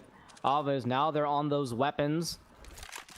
They have all the weapons they could possibly need. Save a few pieces of utility, but when you're up against a naked Syman, I don't think they're really going to need it. As you can see, they only have pistols in their hands. Markush though missing the first shot. That is the opening granted to them, but the Glock will be overpowering the AWP. NINEtoFIVE has to stop this Opper that is coming around CT now. Perfect positioning from him, but that also means that his position is given away to the second player. Glock, not too powerful. Did you see that for a second? He flicked away his name. He's like, wait, what? Where am I getting shot from? What? The flower pot. They're in the flower pots. Must be a special sort of paranoia that NINEtoFIVE got to deal with in the Counter-Strike server. The cons are shooting at it. Still, jokes aside, the equalizer is there. AVEZ in a very timely fashion as well. And remember what I said before? Last time they played, Syman had 11 rounds on their T side and AVEZ had just 4. This time, on the CT side, AVEZ is already up to 3. You could see them getting 5, 6, maybe even 7 or a lead, potentially. However, it's not going to be a lead on the server right now. Bayali is able to get a trade back. Markosh will do the same, but a bit of damage being dealt and a lot of map control being given away. As A side seems to be the destination, and Markosh's destination will be his final one. Collar and K though, they're still alive and up against 3 players from Syman. This is not out of the question just yet, especially because of the bomb's position. They will be going towards mid soon, but it is a little unfortunate that it was Kyler, the one with low HP, that could have held the line there. K now probably looking to save his weapon there. He has a Molotov, armor, kit, M4, and the whole world should work if this save comes through. There's also an AWP, so definitely saving that one. Oh yeah. That's really well played by Syman all in all though. And the reason why I say that is because the timing that they have is impeccable. They managed to catch Kyler off guard while he's actually retreating back. And you're thinking to yourself, oh no, definitely. They just got slightly lucky. No, they actually timed that very nicely with their play on the B site, who was able to get the kill onto Markosh, then move forward, create noise, so Kay, who was moving back towards Banana, would be able to hear him, and then Kyle is just creeping backwards. That's the point where unless someone's inside bit, you should be expecting them to be walking back, because there's always a possibility of the third player to be in towards the Archer's side, so you're not looking to make noise as a CT player if you are going for the retake or the save. So they catch him off, they're able to do some good damage, and then they also make sure that he can't go for the flank and he can't go in from short, try and come in behind them, try and get some sort of space, try and get some sort of an angle. After they've taken him down, it's just easy pickings, and yes, they're allowing the CTs to save an AWP, but all in all, a really well played round from Syman. For sure, very nicely put. And AVEZ, having lost that round, they're still not entirely economically destroyed. They will have to force onto these MP9s, but that still means that they can afford utility, which is probably more important if you're the CT side. Markosh, the pressure will be on him to hit these shots, though. He hasn't quite found those shots towards mid. And if he doesn't, that will allow the enemy team to capitalize on the weaponry disadvantage that AVEZ is currently being pressured with. Tyler playing off of this apartment's position. He might just be the first point of contact, but he will back off. Speaking of the rest of Syman, though, looks like they're quite decidedly going towards A. They don't have a single player watching the banana push. They're entirely focused on A. Kyler, though, gets the first kill through. K will be there to follow it up as they move into the bomb site. The apartment's players are being completely obliterated. Nade 2. Mo now left in a 1-on-4 next to impossible situation, and K will make that clear. That is a nightmare situation for an apartment player. There are 4 players coming out of abs. You know there is no way you can go back because there's a minute on the clock and you've committed most of your utility. It's not a buy where you're looking particularly healthy all around regardless. The pit player just mows down one of your players because the flashbang doesn't catch him off, because he's playing literally the only angle where the chimney flash doesn't catch him off. So he gets that first kill, and then K is just ready to refrag out. So if you're an abs player, you're just sad. There's nothing else to it. You're just sad.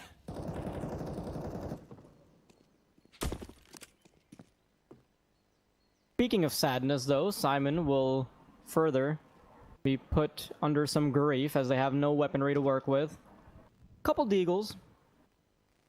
And those are in the hands of people that have Kevlar's sets of Kevlar on.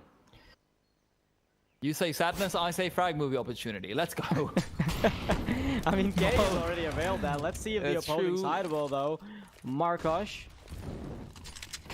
Oh, flashbangs coming in. Navrod's getting aggressive off the back of it. The MP9 not getting kills, but doing a lot of good damage. And then Bialy will come through to keep defending his flare with him. Navrod as well with an MP9 of his own. It seems like it is just the magical, mystical world of SMG bonanzas. $600 for each of those kills. $2,400 all in all.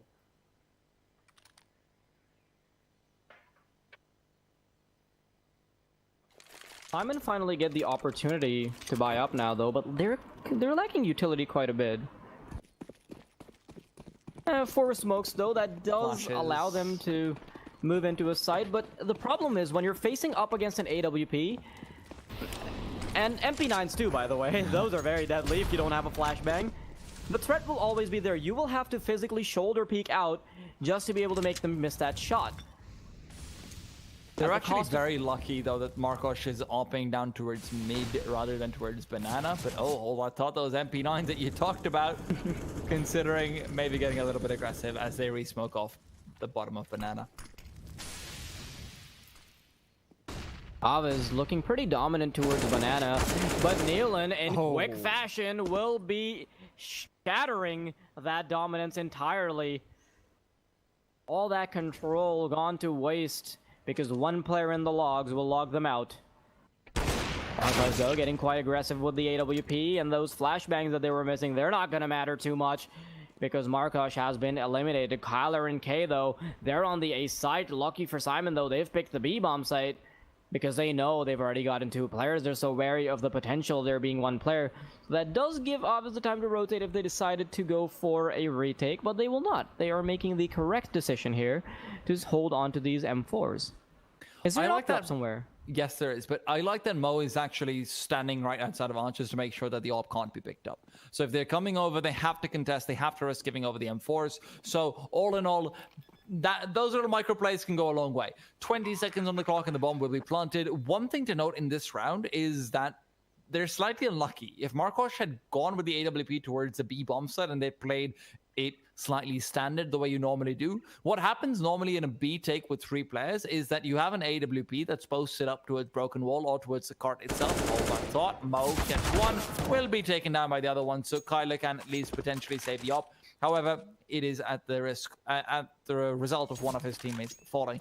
Now, as I was saying, when you're going in, what you want is that your MP9s actually get very aggressive and make sure that logs is cleared out. Then you leave the op alone at broken wall. The only way you can actually get past an op that's at broken wall is by using 3 flashes at 3 different points, because there are 3 places where it can retreat off to. They have no flashes, like I said. So a little bit of bad luck coming in, combined with a lot of skill from Nealon, and he does take the 2 of them down. However, that round could have gone very differently had Marcos been on the B side. Of course, there's no way he could have known that. Yeah, also an interesting choice from Syman to forfeit flashes entirely. If we are going to talk about the previous round, they only had smokes, but what is done is done. It worked out in their favor, and that's all they care about. AVEZ lacking utility significantly because they don't have Molotovs to deny those late pushes, or rather even deny that early control. He's, though, very happy to be taking advantage of that.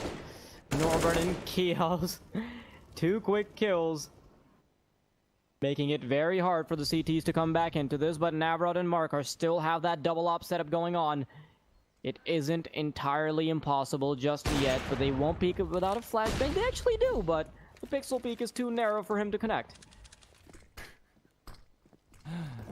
I like the surprise in your voice. Like, okay, yeah, they picked about a flashbang. This time the flashbang will not matter. Navrod, while blind, gets 1 and the second with the repeat. So maybe the lack of flashbangs was the recipe for success, but this now is a recipe with far too much spice, far too much pepper, and a couple of chilies, because Syman, their mouths are burning and they feel bloody.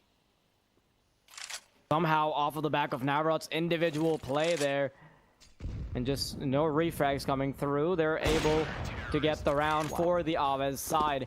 This is not something that should have happened because Kyler and K were eliminated so early on. Had they just pushed any bomb site altogether, that would have been the round for Syman, just because of how the weaponry was set up. Against a double op setup, it is so difficult for Navrod to set anything up, but they just allowed him the opportunity to go for shots time and time again, allowed him to reposition, and he's going to savor that. He knows he's been given the opportunity. Why not take it? In all fairness, that first shot on the player while he was flashed was pretty crazy. Yeah, that too. You know, that definitely helps your case if you're the CT side, because he wasn't able to get past into Hobbit fast enough. Marcos, in the meanwhile, will not let Norbert walk up mid either, so a 5 versus 4 ensues early on. Navrod, he's had a taste of blood, and he would like a whole lot more. For this time, he'll even try to tear off a chunk of flesh here and there. Will Syman let him do that, though? Blood and bones is all that remains of Norbert, as he has been taken out. That leaves 4 players on the terrorist side to try to move in. Almost got the flashbang kill there as well by Ali, going for the supportive flashbang, and Navrod will keep going for these repeats. He eventually goes down though in the CT. Cade and Kios now left alone to stop the retake. All the players from the CT side are so far away, but they are going to go for this. They know they have the numbers advantage, but they're up against an AWP and an AK-47. Slowly moving through Banana. 2 players will come in. Chaos has an off angle to potentially stop this. Where is the first point of contact going to be, though? Flashbang comes out. Chaos has to look away, and that means he will wait for spray. Cade now knows that there is the potential of him getting sandwiched. Collateral comes through, but it will not be enough. K picks up that kill, and the opportunity could have been there had he gotten the collateral. Unfortunately, Syman, this looks like a very different performance on Inferno from AVEZ than what was there last time round. AVEZ just had 4 rounds on the CT side, and frankly speaking, when I'm watching this, I don't know how, because they're looking very impressive individually. They're chiming in with utility, sometimes the right points. Now, one place that is somewhat weak is Banana and keeping control of it, but they're doing a respectable enough job anyhow, so, you know, it's not really the end of the world at that point. Navrod now hopping down towards T mid before he backs off and is a little bit more wary of any sort of aggression coming over from second mid instead.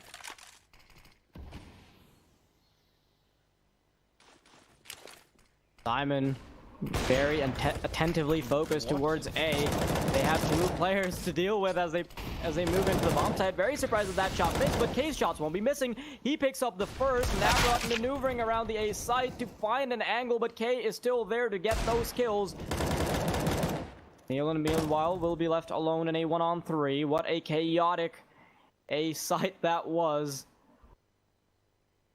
Yeah, Nealon unfortunately can't really recover any weapons either. No bomb on him, no chance in that round. You will have the full buy coming up from Syman. Of course, they're just going for the good old-fashioned half buy to make sure that the CT economy can potentially be a little bit damaged going into the last vestiges of the half. But AVEZ, they're getting to a point where it's looking incredibly difficult to penetrate their defenses. And this isn't just because of the double op. This is also because Syman sometimes don't seem like they know what to do with information, but this is a very different style of play from AVEZ early on. They're getting aggressive, but that is not rewarded. 3 versus 5, and although there's been a few working out for them, this time might be different. Kyler with the gun switched out at the wrong time will fall, and with him the round will go as well. Otherwise it could have very well been a very quick kill, a very quick recovery. Good call from them to still be careful there as they cross. Navarad missing 2 pieces of utility on the same angle there. Listen, man, it happens sometimes. You just gotta let it go. Never talk about it again. Oh, He got three kills earlier on with the AWP. He's okay. You know, he's saying, it's okay, guys. He's like the antithesis of utility. You know, the flashbang didn't work on him, but the trade-off is his own utility. They don't even buy flashes when they're coming his way, so exactly. He doesn't do well with utility. They don't do well with utility against him, so he just cancels that out of CS:GO entirely. And at the end of the day, it's just a normal Counter-Strike match that way. We do have a small pause coming through from Syman, though, after this. One of the players has disconnected, just some internet issues coming in. Hopefully, it'll be fixed soon enough, though. I don't think it should matter because there's quite a bit to talk about in the meanwhile. Have you got something to talk about? I feel like you do. Oh, yeah. The one thing that both surprises me and worries me that's for not what I AVEZ. wanted you to talk about. I wanted you to talk about our glorious partners, Unicorn. Okay. Who have the most CSGO betting options in the world. Join Unicorn today and you could get 80 euros of bet rate, 20 euro deposit. Bet on yourself in CSGO pubs, bet on pro teams, or get fresh esports matches 24/7, even when events are offline. Unicorn won Esports Bookmaker of the Year in 2019. Find out why today with your 300% first deposit bonus using code RELOG. It's RELOG. RELOG as in Relog 9to5, the show you are watching right now, as in the greatest Counter-Strike available in off-season. I'm glad you said in the off season because I was starting to get worried about your credibility there for a second. But, hey, it's still pretty good, but you know, it's not a major. Syman, though, lots of attention towards mid. Markosh needs to be hitting this first shot, but the flashbang. Wait, was that a flashbang? Yeah. Catches the player on boiler set. That was nasty as he's unpeaking. He catches the player, but by Ali, his position's been given away towards Cubby. Mo is there to rip his head apart, and that just leaves one. Navarat on the retake. Bomb has yet to go down, so that does allow him to get up close towards the A bomb site. He's up against 3 players. He's gotten 3 kills before, but that was with the AWP. Can he get that again with the M4? Show us how diverse his skill set is. Smoked out from one angle. Has to find 2. Neelan's behind himself. He's not even going to be contested. Mo's the one to take him down. Syman, good recovery towards the very end. The last 2 rounds from them were very well played. But earlier on, they were able to counteract AVEZ's fast-paced style. This time, catching Beali off guard with his gun being reloaded is a huge mistake from him. That cost them the round like nothing else. Although they're able to get a few good kills, although Beali's able to get a nade out, you want him to start backing off. You don't want him to regress back into the cubby itself on the outside, because that's simply not enough cover, and they have noticed him there before as well. So because of that small misplay of positioning, he goes down. There's no way to buy any time on the A side, and Beali, because of that, ends up losing the round to some extent. Kyler's rushed down as well, and Navrat's just a bit too far away. Now comes the pistol round. Now comes AVEZ's test on the T side. The question is, can they put it all together? Remember? Oh, well, that's a good start for Syman to try and equalize at the very least. Can they get more? Smoke deploy. That means that AVEZ will be backing off. They've already lost a player towards B, and this is looking a little problematic because Syman, they have 1 player already fetching the information towards mid, which means they will have early info when they actually try to push the bomb site. Kyler, though, he is there to put a bullet in Mo's head. That leaves 4 on the CT side. All players from the T side now fully Attentive towards A, they're pushing in. Kate is trying to find the angle, but Kyler will be the first one to get the first laugh. Unfortunately for them, though, amongst this chaos, how did Marcos get that knife? I don't even know what happened there. But amidst all that smoke, it happened. It happens sometimes. I'll tell you what happened there. He's getting up money. That's what happened there. That's first round AWP, baby. I know what that means. Admittedly, I lose hit very often because deagles are still very difficult to deal with an AWP. However, no, but he's at least trying to get some money. Unfortunately for him, he's just $300 in a checkbook written out to Bayali's name. Друзья, это снова я, Вадик. Подпишитесь, пожалуйста, на канал, поставьте лайк видео. Очень всем благодарен. Всем спасибо, приятного просмотра. Yeah. That's exactly what I was about to say. Oh, Yes! He goes for it. He goes for it, boys. Is he going to get overwhelmed, though? This might actually work out for him because this means that he can beat out Mo, who will go for that peek. well, the scout peek is incredibly quick and can just get the headshot immediately, but Mo is stutter peeking and that doesn't work too well. Repeat comes out from the scout. This time gets a bit of damage in.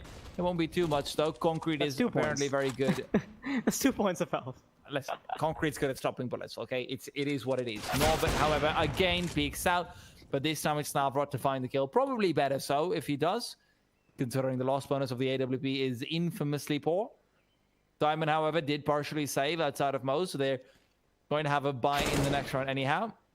I don't really mind that too much, to be honest. Kyla and Kay shut things down. So the reason why I don't mind Mo going for the scout is because Syman, if they're planning on buying up in the third round regardless, you won't have money for an op anyhow unless you have a knife kill. So if you're going to be going for a scout again in the next round anyway, you may as well give yourself a chance to kind of go ham over there, have a scout, get a couple of kills with it potentially. So because Mo's buy is still going to be relatively weak compared to what he would like in the AWP, it's not the worst thing in the world to have a slightly disparate buy to the rest of your team.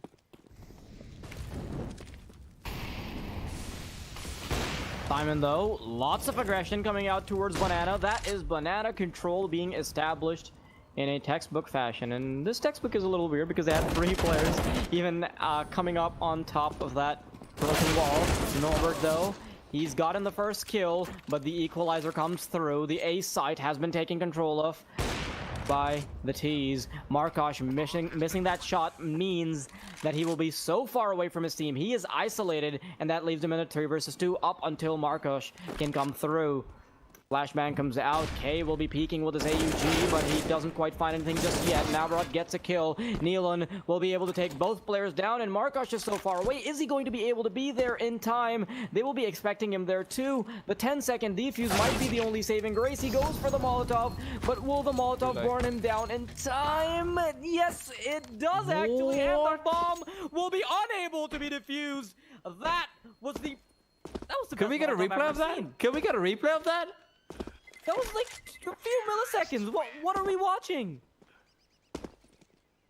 I was just about to call Markosh out for a very questionable play, but you know what? If this was a major, that would be a graffiti right there. What a round coming through. Not a good one necessarily, but a very exciting one nonetheless. Markosh is able to get the job done, and the lack of the kit will come back to bite Syman along with other things. However, this is the round where Syman goes for the AW on Mo. It seems like Mo just wants to be a bit of a contrarian.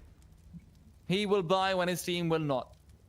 Unfortunately for them, they were hoping to have won the previous round, but AVEZ is suddenly looking to be in a position where, should they win this one, remember, Syman's money is gone. They will not have an op again, even if they might have some rifles. So much utility being aggressed towards the B site, though. They've taken control of Banana. They have a player down, and that's all they need. At this point, they can choose to go to whatever side they want. They have B. They have lots of control towards A as well, because they have 2 players pushed up apartments. But they have yet to find information there, which is the problem. Should they decide to go towards B, this should be a very good aim duel. Oh. Bomb finally being picked up. And with AVEZ having all players towards banana. Their intentions are clear, but Chaos's vision will not be clear as when the flashbangs roll in. Mo, not in the right position to be taking the correct fight, but he is good for saving if they do decide to go B, which they are. Oh, Norbert. Nice kill for him, and at least he does pick up an AK-47. Kios will fall, and the round will go the way of... Oh no, are you going for this retake? This can't be. Okay. Just asserting some dominance right there. Norbert's making sure that they don't feel comfortable pushing through the smoke so that the hunt becomes a little bit more difficult. If you don't know Norbert's positioning, if you don't know if he's sticking around to go for exits, you're always going to be second guessing yourself and taking a lot more time to check different angles. So that's probably the logic behind it. Or he was just hoping to get a random kill. I think he was also hoping that the smoke wouldn't have been deployed yet. So if he got that first kill on the cross, which is often quite easy. Deployed, so. Oh, okay. Yeah. In that case, yeah, probably just hoping that they don't hunt for him. And you can see that on the side of AVEZ. They're not going for the hunt. They know that their money is weak, and with Norbert's position being uncertain, they will not be aggressing towards CT whatsoever. AVEZ already having picked up the first map. Very strong T side so far. Have Syman won a single round yet on the T side? On the CT side?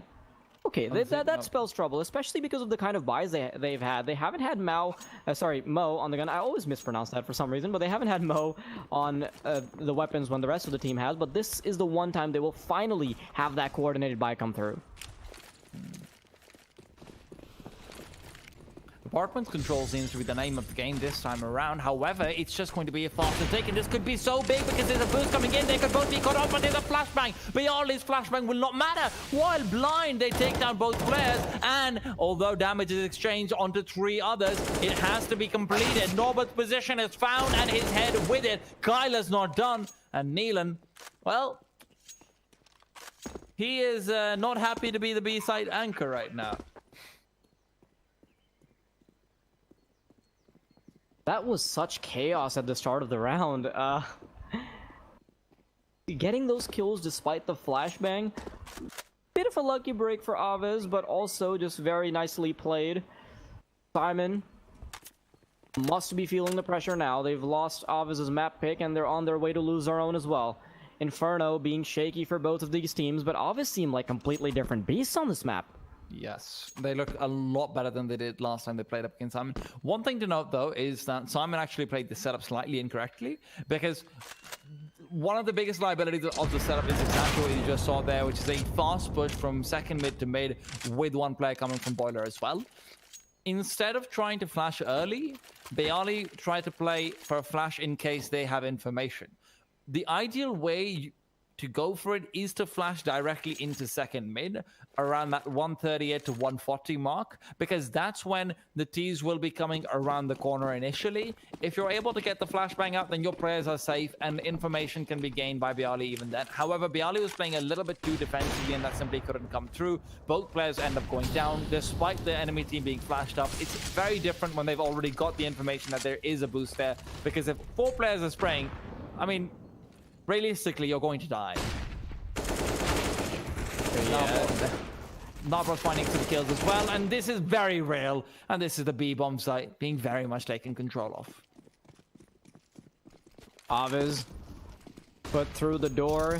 The B side has been taken, and I feel like Syman are feeling the pressure to go for this retake because they know they can't keep saving. They can't keep giving up these rounds, and if Mo gets this first kill, then I believe the retake should be called in, but that was the opportunity missed. He tries to go for the flag, but Navrot is in an unorthodox position. The off angle ends up working out for him. Kate and Norbert now trying to go for the retake from CT and from Coffin. Bamming away, does not find anything just yet. And this is next to an impossible situation for them. Cade taking damage will not make things any easier. He picks up one. Almost gets the player towards Hobbit. And the 1 versus 3 is there. And the 1 versus 3 is difficult. He's picked up 2. He's walled it down to a 1 versus 1. But the player from CT, he comes through. Kyler will be securing the 1 versus 1. 14-7. AVEZ, despite letting it get a little bit too close, they will end up winning the 3v1. And that'll be the 14th round on the board for them.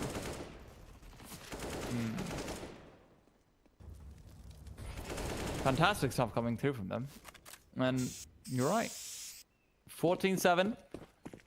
this is getting closer and closer to a quick 2-0, and should Syman lose this one, remember, Norbert's not going to have money. Neither is K. Norbert, however, is going to have a kill early on, as is Mo, who picks up the M4 and is now looking to re-aggress. However, no kills found towards second mid, and with this, CTs have the advantage early on. The one thing you have to note is that a lot of AVEZ's plays, or the advantage that they've gotten, has been from individuals really popping off. So that is one point where Syman, or at least one reason why Syman might actually be able to come back into this. It's not entirely out of the question, but the scoreline is very close to the big W for AVEZ. That 2-0 mark being ever so close, that puts a lot of pressure on them, and with K mauling out Cubby, their lives become ever so hard. Syman now set up nicely for the potential of an A take, but if they decide to go B, they will only have one player ready and waiting. Jump spot there for early information, which is good. They need this information, even if it risks having their player being given away early on.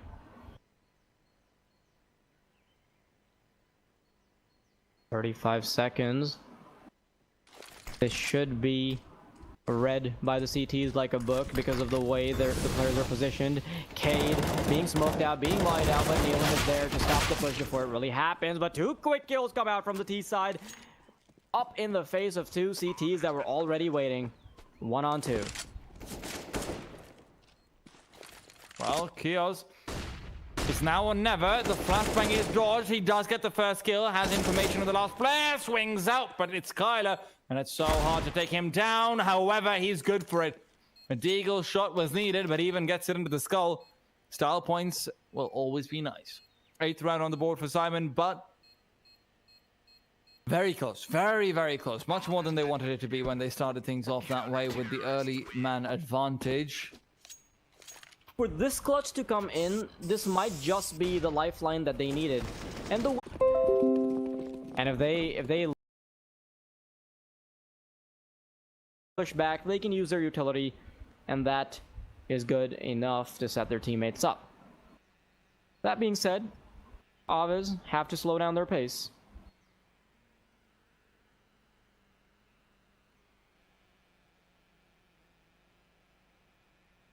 AVEZ have slowed their pace, you're right, but they may have just found the angle. Cade's backed up before he can catch them out, or Molotov them. They're trying to overwhelm, but Norbert and Mo on the sides are too much of a support, and Cade, with the help of those few players, is able to get the last finishing one. 10th round on the board for Syman. We will have another buy from AVEZ. What I would really like to see is a slightly changed style of banana contest coming out from them. They haven't actually gotten that much from it recently, so what I personally wouldn't mind seeing is just a smoke coming out to Twins Broken Wall, or just any way that you can stop the CTs from having information while not contesting banana early and going for a retake later on. It's something that a lot of teams like to do, but more than anything else, I just think banana has been a bit of a contest that they're not ready to go for, and Syman, they've actually improved on that quite a bit. Earlier on, we saw them struggling quite a little bit here and there, but now that they've got full banana control, brackets becomes a little bit easier to hold on to as well, without giving away a huge amount of information on the T side, and that's exactly what happens in the previous round. So now, AVEZ is on the full buy. We have a small timeout coming in. But you know what that means in the timeout? That means you get to tell our audience about the fantastic esports giveaway. Esports million giveaway. You can't give away esports. It's not a thing. But esports million giveaway. Yeah, remember guys, Esports Millions Round 2 is live, and Unicorn are offering everyone who participates a chance to win a Main Gear Vibe Stage 3 gaming PC, which is definitely better than my PC, because I built this myself. And they know better, they know what they're doing, and I don't. The top 50 answers will also share $5,000 of Unicorn bets. Again, more money than I have in my bank account. This is all just a lead up to the €1 million giveaway during Cups 3 and 4. Anyone Definitely who answers more all money 10 than you have in your questions bank account. right will win the life-changing prize. Definitely would change my life if I did. No hoax, no scam. This is real. Get involved at ukrn.io/esports millions. And while AVEZ with their game pause are pondering over the options they have, you don't need to ponder any further for your betting options, because you can join Unicorn today and deal with the most CSGO betting options in the world. You can get 80 euros of bets from a 20 euro deposit. You can even bet on yourself in CSGO clubs, bet on pro teams, or get fresh esports matches 24/7 even when events are offline. Remember guys, do not bet on Tea Time because he is not a good player. I agree with all of those statements.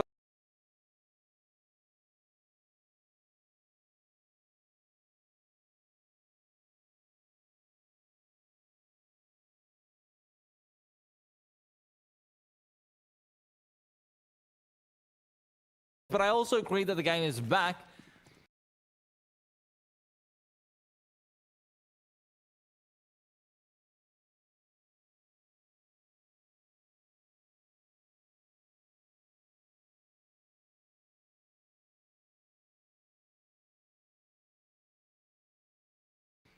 And AVEZ did scout out the player towards second mid, and Kyler is the early casualty.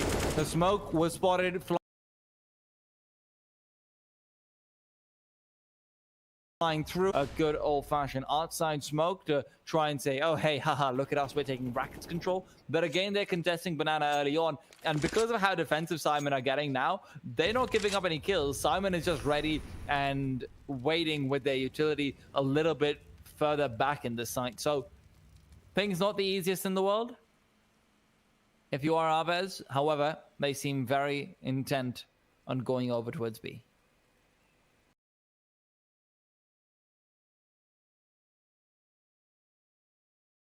We're still worried about the early aggression pushing through.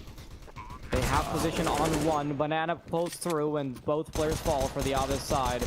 Very clean retake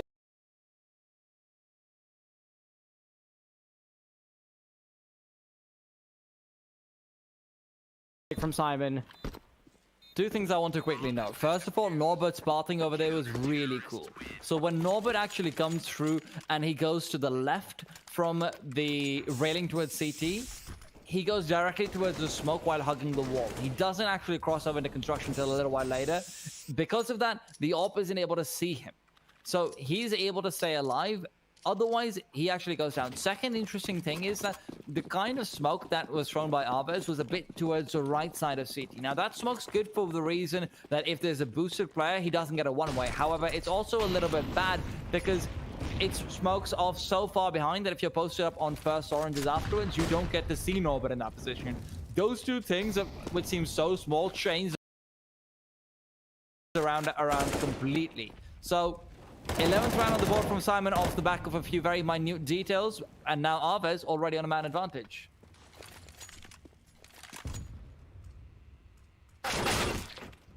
Okay, though, he will bring it all back.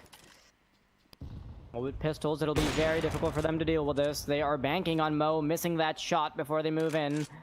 It'll be very troublesome for them, though, because there is a player waiting in pit. 3 players towards A means that the T's should be mowed down if these shots start lining up. Mo gets the first. Cade will not be checked for, which means that he can pick up 2. Even though they were a little bit messy, but Kyler left in a 1-on-3. Very tough ask for him because there are still 3, well, never mind, 2 players, but they're rushing his way. He gets the second kill. Tyler just needs to get 1 more, and he'll get the clutch. 15-11. I started doubting him there for a second. You saw I went a little bit quiet because I thought he was going to get sandwiched. But no, he's not getting sandwiched. He is the bread, and there.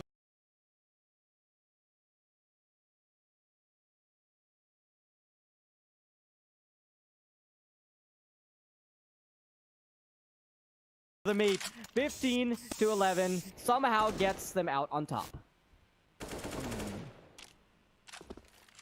Well, I don't know what gets into Kyler and Kay in these situations. I don't know what ungodly spirit possesses them, but I would like to sign up for a subscription of that, please.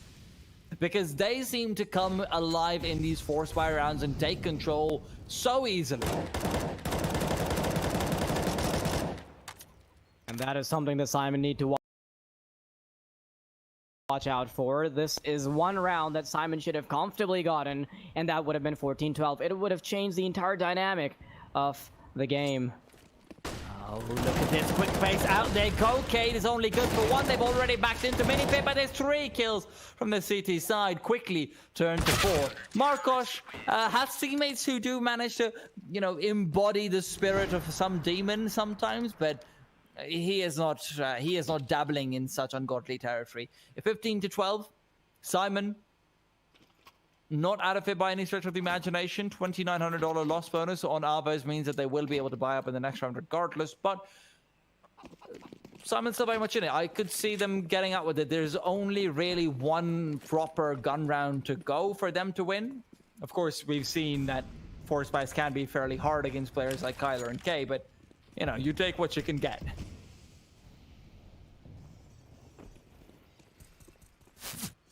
Well, I was distracted there for a second as I communicated with my mother using my own form of sign language to not talk into the microphone while, oh, AVEZ already making their way towards B.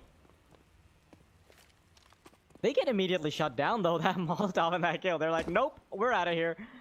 They know there's 3 players there, so they will be backing off. AVEZ, very similar situation to what we saw in Nuke because they were on the match point. Syman were on 12 rounds, but will they end up telling a different story?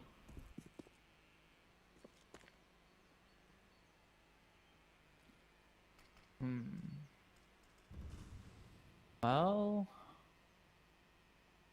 AVEZ, oh wait, hold that thought actually. They have a flashbang. It's actually smoke coming out to make sure Nealon can't have too much of an easy time. Nealon, instead of trying to spam through it, will reposition to see whether they're coming inside the arches. He will catch the last one, and that is going to be the bomb being dropped as well as him peeking out to take away Kyler's life. AVEZ are very swiftly saying goodbye to this round, but at the very least they will get a few kills in. Just the one for now, and it will stick to just that. 15-13, last buy round out for AVEZ. If they can get the bomb planted, then they do have another buy as well. That's one of the reasons why I actually don't like the fact that they half bought in the previous round. I would have maybe liked to see at least 2 of them save up completely, maybe even 3, because that would have given them 2 gun rounds to work with moving into the last vestiges of this half and trying to prevent overtime from coming through. However, now really just 1. AVEZ, this is going to be a tough call from them because on one hand they can buy up entirely and try to win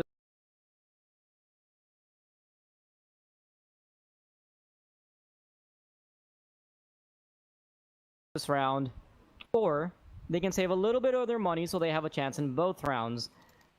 Of course, they will decide to go for the all-out utility though. AWP in the hands of Markosh.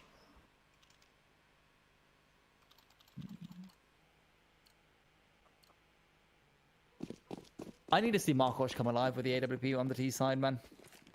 Oh yeah, we haven't seen too much from him, but yeah. City was pretty good, but T side... Oh yeah, he was solid on that. Even though he was whiffing a few shots here and there, he was able to maneuver around the map. Okay, finds the early kill despite it seeming like he's flashed up, and they're going for a very fast wraparound. It's a good old mouse sports play. Molotov chimes in and it'll help Mo keep a player at bay. Cade will come through with another one, but the trade is there. However, still in advantage of the CT side, and with Markosh going down even more so now. Bialy would like to get the bomb plant down for the money, but it seems like that will not be coming through. AVEZ fighting to prevent overtime from coming in. Do bring out the pause, and I have a feeling Syman might be able to come back into this.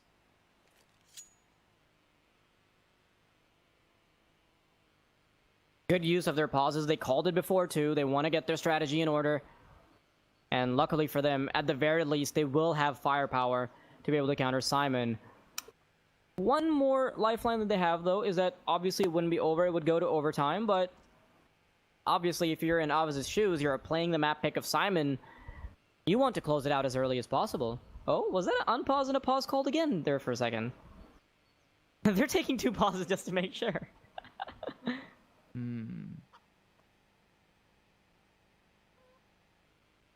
What are you looking for from AVEZ, though? I need AVEZ to not contest banana and somehow just run through apartments. I don't know how they do it, because every single time we see have no utility, though. That's the problem. They can't even flush out apartments early on. They won't have that Molotov. Oh, Narod does. They hadn't bought, so... You know. No, I mean, I thought that if they'd go for the firepower, they wouldn't have No, sufficient they don't utility, go but for no, firepower only. Not on Inferno. So I need them to go into apartments, try and play from there. That's what I'm looking forward to. But AVEZ, they seem to be playing to their own tune. They could also just end up towards B, and that's what it seems to be the case. Nade comes in. It's not too chunky, but anything is worrying at this point. The CT side, Molotovs are going in deep. There is a smoke as well, but they don't realize that there's already a T-side player who's moved past it and is hiding away inside the cubby.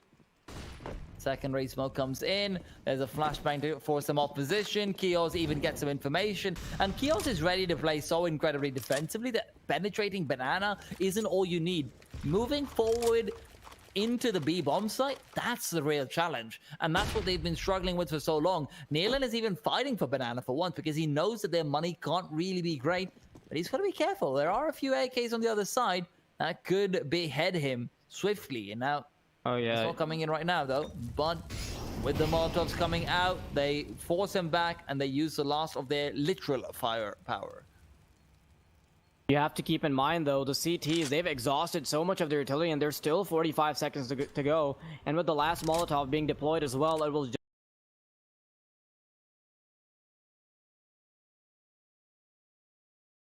just come down to them being able to hold the line with their weaponry. Syman haven't caught on to the bait just yet, though. They've made so much noise towards banana, but now the fake will actually materialize. They're thinking that AVEZ is going towards B, but they will be backing off. It's just one player, while the rest move into apartments. Norbert, though, will be picking up two, and they apparently, despite the fake, they don't need any more. Those two players will suffice to be able to clean things up. Navrat trying to clutch things out with the player inside side from Coldzera is too much to ask for. Bialy, 1 versus 3, and he started off nicely. But with 14 HP, the finish through is going to be very difficult. Time against him as well, like you said. And we have an overtime, 15 and 15. Syman didn't look like they had much fight left in them, but somehow are able to bring it back from 14-7. No less. Syman are also on the CT side for overtime, though, and with 16k, double offside in the cards. Oh yeah, as I was about to say, the one thing we aren't seeing from AVEZ anymore is that individual pop-off, which granted them the ability to get to 14 before. When I was talking about it earlier, that's something that really impressed me from AVEZ, but it was also a point of worry for them, because if those stars don't align, that means that Syman have their way back into it, and there it is. Kio's early kill. Marcos tried to change things up with the way they were actually trying to take control of banana, and I respect that, but unfortunately simply is not meant to be. Navrat next to find one, and comes through with another one. There's the individuality you're talking about, Wild 80. Maybe it's here after all. Oh yeah, and they only have one player to deal with towards Mini Pit 2. Will they check it though? Yes, they will, but he has a check to cash of his own. He gets 1 kill, and that does quite a bit of damage on the way out. By Ali and Kyler. I have to try to hold on to this. Nealon and Kios fully healthy. 200 points of health their way. Although Ali and Kyler.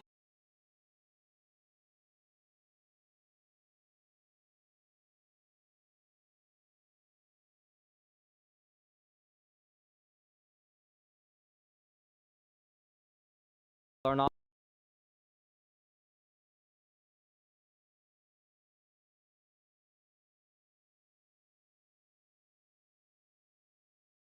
Mini Pit potentially to find some sort of safety. He's caught out in the open, and with that, that's all she wrote. 16 for Syman. Mo, this time he's not able to get a kill early on, but you can't say the same about Nealon and K, who've traded 1 for 1. Kios is lonely on the B bomb site, but it seems like no one wants to try and fix that. He's got the AWP and he's got to get a few kills, but it's Mo to fall first and foremost. And with that, the B side execute will be coming in. Can you overwhelm Kios? Molotov is flying in his way, but he's got the first kill nonetheless. Smokes himself off. No nades to try and flush him out.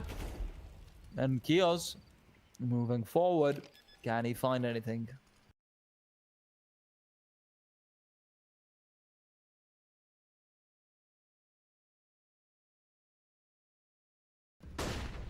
They know where he is. He is stuck inside this. He's waiting for his team to come in. He gets 2 quick kills. What is that? What am I watching? That's he just somehow perfect gets all team 3 kills.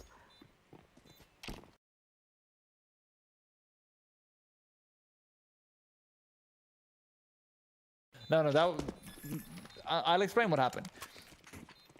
Cade and Norbert, when you're coming over from CT spawn, it's very easy to actually flash out the entire bomb site.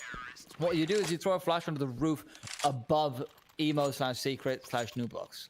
When you do that, the only duel that he has to initially win is if there's already someone inside new box. And you see the second shot that he gets, it's onto Markosh, and this was the important one. Markosh was the one who needed to get to new box a little bit faster to prevent himself from being flashed, but unfortunately he's just not able to get the job done. Those two flashes allow him to get the first 2 kills, and the last one's just a nice little flick. What am I watching from Syman, though? Individually, they're stepping up so greatly. Those are 3 shots back to back, very difficult to hit, and he gets them regardless.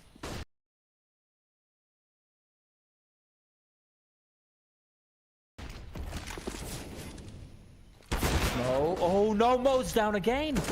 Could this be the difference maker, as K is now stepping up where you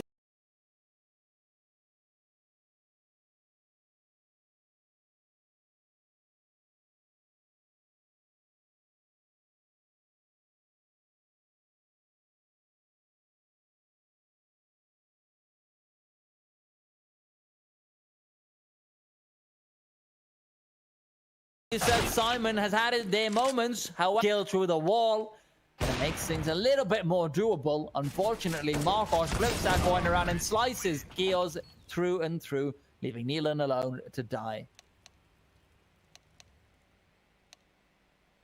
Things are looking up for Syman, and also a little unfortunate for AVEZ because it felt like they were doing everything right. First they get clutched on, and then someone comes out of the darkness, comes out of emo, and, well, we all saw what that was.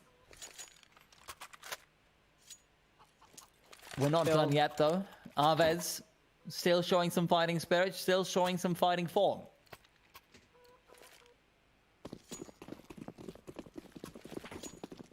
The CT side was a little bit sketchy at times, though, so I'm really worried. Kios scoped in early. Flashbang comes out. Double up on the T side is unorthodox, to say the least. KDO, in the meanwhile, will just barely be tagged up. His toes are burnt, but he never needed those anyway. I do not know why you would say that, but Hayes, flashed out of his mind, will fall to Navrat. Bayali follows up the kill, and that's the advantage for AVEZ that they needed. Hasn't been many instances where they found that in this overtime, and Mo gets the equalizer for Syman. K almost picks up 1, but that whiff will mean that he will have to fall. Could have been the kill, could have been the advantage, but it doesn't materialize. Oh, looking to scope in, being very careful of emo, but not of Markosh. K even swings out afterwards, and the shot being missed means it's all over unless Gios can pull off another miracle. Markosh trying to spam through the coffin, giving Kyler some time to breathe and some time to work with. However, Kios has already retreated into construction. He could catch Markosh off. Markosh is not expecting this. He is exposed. His back is there, and it is now dead. And with that, Kios, is this going to be another 1v3? Is this going to be another chance? A flashbang in Kyler's hands needs to be used, and he gets a beautiful one-tap straight onto Kios' head. It looked like Kios had done it again, but Kyler, what was that? That was such a good shot to be able to out-aim a scoped-in AWP by just walking into it, and there's very little to say about that. That's just individual mechanics coming to light. Didn't even use of course, still great play from Kios, though. I mean, he got them that far, but you can't rely on that star power to keep shining through. AVEZ got a round that was rightfully theirs from the start. They had 3 players alive, but let's see if any more rounds can be stolen away. 17-17, AVEZ on the favorite side. Syman starting to feel the pressure now because the dreaded 2-0 is still potentially coming up.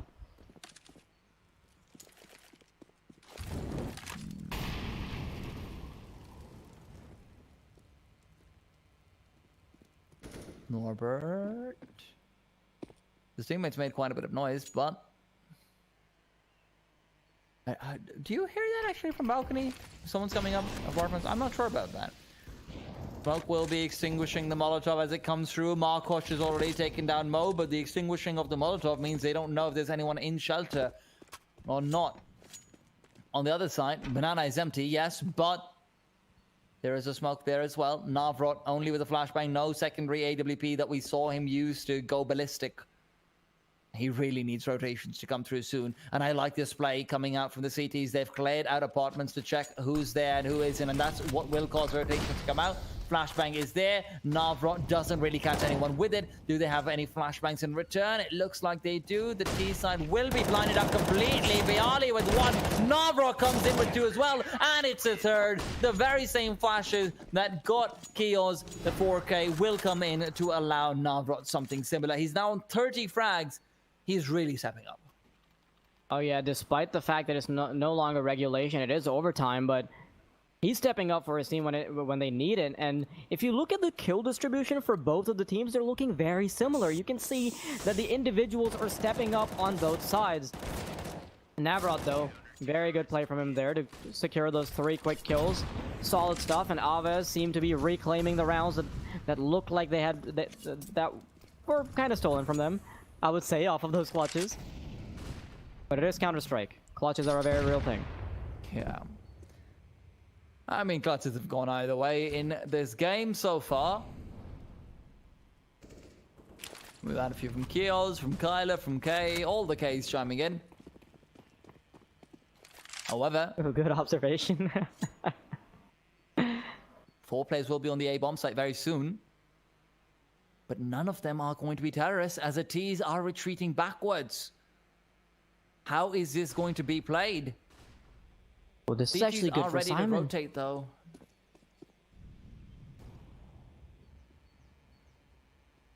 Look at Markosh. He's about to have the time of his life as he's getting assaulted by these terrorists. Catches a nade to the face. It sounded very weird, right? It didn't roll off the way I expected. I wanted it to. Well, it does go out. Markosh steps up, finds the kill that he missed earlier on. And Kyler from below will shut down Norbert. Now comes the bomb over towards his A-bomb site. Kyler is ready to intercept it. And with 20 seconds on the clock and rotations coming in, he smoked himself off. He just wants to create the maximum possible chaos. And Kios on the other side is about to be stabbed in the back. But can he get it? Yes, he can, and he does. Markosh, the only person other than Kyler to have gotten a frag in this round, and the only person who can now try and take it away. A 1 versus 3. None of them have much HP, but neither does Markosh. Inching forward, the play in graveyard, so he's spotted up first. He's down. Markosh gets the instant headshot, but a little bit of that HP has been whittled away, and you'll see that happening time and time again. Next was Cade, and it simply was not meant to be. 18-18, and we go. They were able to claw their way back into this off of some really good clutches, and I have to give them that. The plays were there, everything was there, but AVEZ simply seemed to have a slightly better setup. They have a little bit more consistency across the board, which is what scares me as the time goes on. Very different style of contesting for Banana and Syman. You can see they're not going forward at all.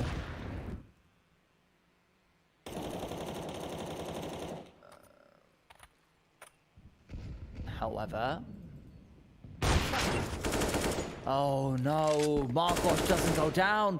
That could have been the kill from Syman to give them the ultimate advantage, but it simply is not meant to be. AVEZ, they are keeping 3 players on this B bomb site this time because they're expecting the rotation to come through. However, that expectation may be false because the T's are showing no signs of backing off. And with all of these nades flying in, they should have some idea that these players are feeling worried. Markosh, with as little HP as he has, he should be worried though. Now it's all about Viali. He's moving forward, trying to catch them all. God, but he doesn't quite get the kill. Markosh with the Molotov will finish the player off, so not all is lost. 45 seconds, he's thrown a flashbang forward to allow himself to reposition, and he will miss the shot. That's not allowed. Markosh, you cannot miss these easy shots. But the bomb, it's going back towards the B bomb site. They're expecting rotation from the CT. This could be huge. Navrot's position is perfect. He's got the first, he's got the second, but no, can't connect. The second kill just not coming in, and you're right. That. But they still have a player in the back lines. K can emerge from the darkness. He can come out of emo. 10 seconds. And he can pick up these kills. There is only 10 seconds though. So if he denies the bomb plant at the right time, this could be all they need. He swings out wide. He denies the bomb plant and he gets to spray down his teammate. Meanwhile, he can chill out. He doesn't need to rotate over because K is the one defense on the bomb site that is, well, perfect. That was insane. Oh yeah, I can't believe he picked up all 3 kills. Sure, the second one was sitting down. He was pretty much a dead duck from the get-go, but the fact that he was able to pick up the second and transfer that to the third, solid stuff. Indeed. Okay, no, what is happening over here? He gets aggressive. Come on, Markosh. You're missing all your shots. His teammates are stepping up where he needs them to, but in the meanwhile, Nealon has been tagged up very heavily. A flashbang could come through. Navrot is able to scout out both these players, and with information now being given, a nade will be dodged by him. Okay, he's tempted to spam through the smoke, but will not reveal his position. This is problematic because with Markosh being down, the AWP power is long gone. Hasn't quite been stepping up for his team anymore, even though in regulation he was hitting his shots left and right.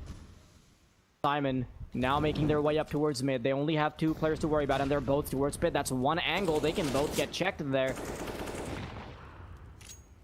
The bomb, though. Ooh, look at that. The rotation coming out from AVEZ. This could be disastrous because all 5 players from the Syman side are now going towards B.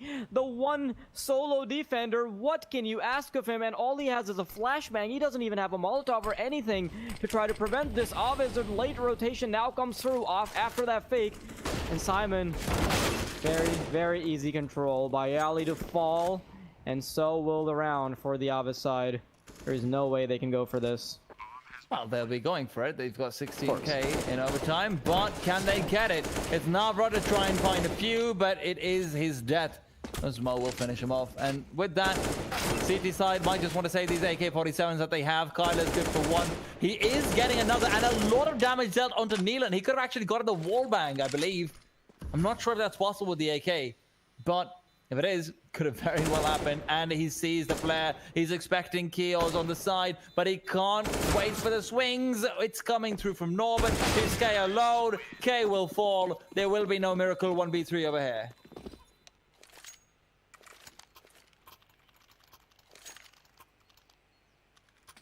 (19-19).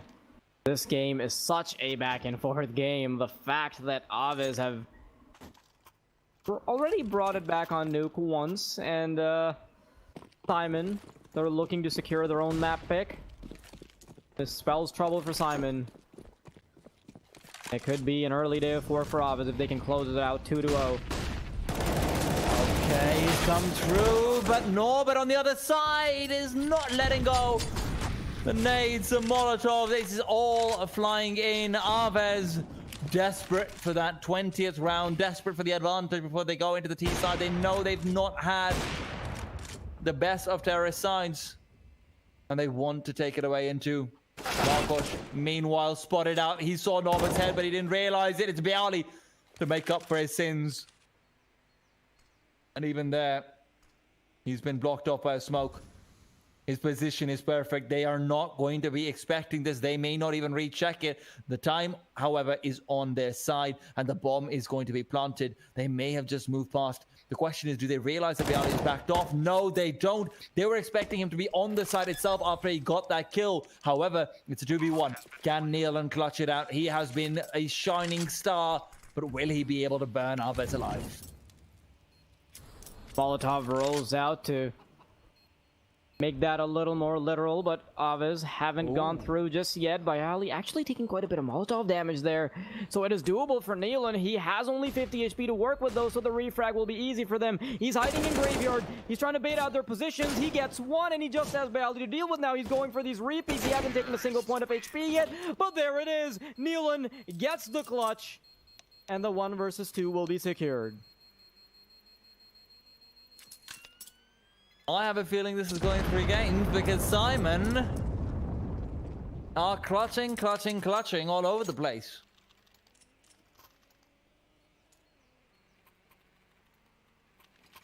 AVEZ on their T side really don't want either one of two things to happen. One is a triple overtime, and they also don't want to let this go to 3 maps. One of those is more important than the other, and AVEZ, they will be fighting it out. Mo will not be allowed to get a free pick to his apartments as he did so many times in the regulation, as the Molotov will fly through early in. Bayali going for the slower play into Boiler. Crims really likes to go for it, so good old Fnatic style of play. You can always rely on that, but can they rely on it to get them the kill early in? CT's coming in from behind. Neelan's got one. Neelan's damaged the second as well. Can't finish off the spray, and that's why he's asked for Kios's help to come out. Flashbang will not catch Kios, but Marcos sure as hell will. Mo smoked off his position, and suddenly the CTs no longer know what the hell is going on here. Despite the early advantage from Neelan, they will lose that player. Now AVEZ, ball is in their court and the bomb is in their hands. Slowly making their way towards B. They have yet to give up too much information. AWP station towards CT. The cinematography speaks for itself. Oh, look at Mo, though. He will have to hit these shots. Flashbangs should roll out soon enough as well. Oh, Mo wants to peek forward, but Neelan's the first contact. His contact is through his skull. He's already dead. Mo sees the elbow. Mo's taken one, Mo's taken two, but Mo's taken a shot to the head as well, which leaves it into 2 versus 2. Doable from the CT side, especially if Norbert's able to get that first kill, but the player moves away, and it's K to step up instead. The Molotov is extinguished, and so is the life of Bayali. 21 and 19. Syman were able to find a chance to clean them all up when they pushed through from behind. Neelan missed a spray off the back of Marcos's kill. I thought that could have been a done deal, but Syman bring it all the way back. One way or another, Mo gets those 2 kills, which make it all possible.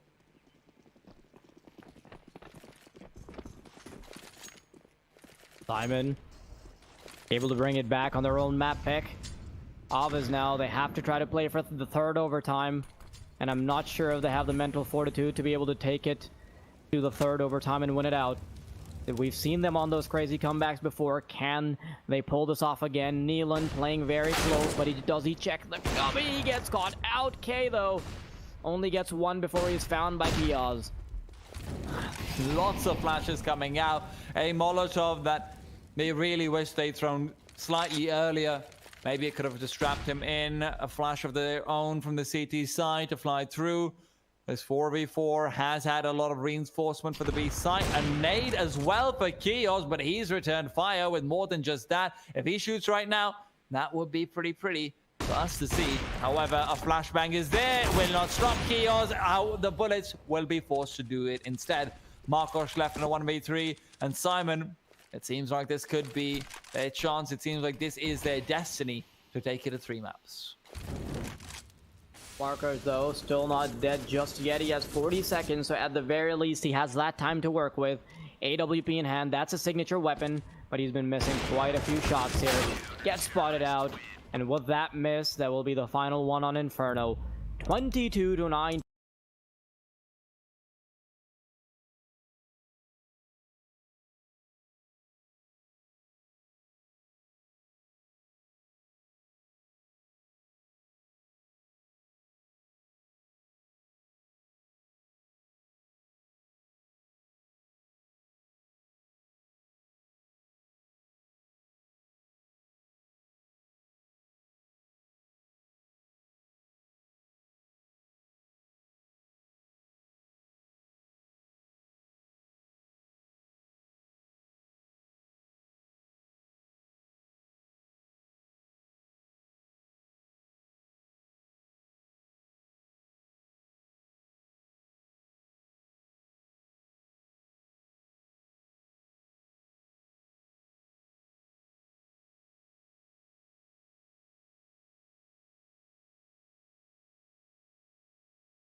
Здравствуйте, с вами позитива и Вадик. Всем привет, друзья, подписчики мои, с вами Вадик.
We're back, and if you can hear the washing, washing, washang, washang, that means that the knife round. And with that, to add a little bit more impact, we decided to take away the HUD. You've seen this from a lot of broadcasts in the past, that sometimes they'll take away the X-ray so you can see how the players feel. Well, we thought we'd take it one step further and even take away the HUD. And then you can find out what the actual counter-terrorists and the terrorists inside the game. But it's a new level of immersion. That's what Relog is all about. Wow. That's insane. Are they also going to take away skins, hands, models, view models? I mean, they have hands. What do you mean? Like, that's all part of the life of a CT and a terrorist. I don't know, man. Maybe somebody plays without a view model. But AVEZ already making their way through inner. They don't have a single player anywhere else, and with Syman not really fishing for information, that could spell disaster. They have sent 3 players towards B though. So it'll be a lot more difficult for AVEZ to move in. Oh, flashbang for Kyler to be pushed off the angle. And it's Marcos to try and fight back. He does find one, but Kios is good for the trade and a lot of damage dealt to the CTs all in all. Kios' position is incredibly good as Mo will continue to distract with his P250. Kios is looking for the flank and he might just find it. AVEZ, despite being up against 3 players waiting, they've made it onto the bomb site, but the retake is, again, it is doable. Ooh, Bayali catches him while he's not looking. Norbert, huge job on his hands. He's tapping away. He gets the shot too, but with Bayali still alive and kicking, it'll be a difficult prospect. Now he's spamming through the smoke. He has a kit. Knifing away, he will find the knife, and there it is. Do you know what we call that? A swing shank swing? Like no. Washing with shank. Wow. The AWP. Okay. You know what? It's probably a better name for it than what I had in mind. I agree with you on that. Speaking of which, there's about to be an update that makes CSGO effectively a sword fighting update. Sword fighting game by adding an update to address the skill ceiling of knives. You didn't hear that from me, you heard that from Tea Time. Indeed. That's exactly what I said. Double scout on the Syman side can be incredibly deadly on train. It's K to try and come through with the first. It's the second which connects, so he's fine with either one of them. But AVEZ are the ones who are feeling the pain. Let's not forget this is Syman's best map. AVEZ is alright on it, they're not terrible, but last time they faced off against Syman, they did get 16-9. Admittedly, the last time they faced off in Inferno as well, they also got 16-9. So maybe we're just going to another triple overtime. Well, you called it, but I have to wait and find out. Ooh, taking these duels. Somehow, not much action yet, but Kyler will kick things off with a kill. Markosh to follow suit. Norbert now caught on the highway. He has so many angles to worry about, and one of them will catch him.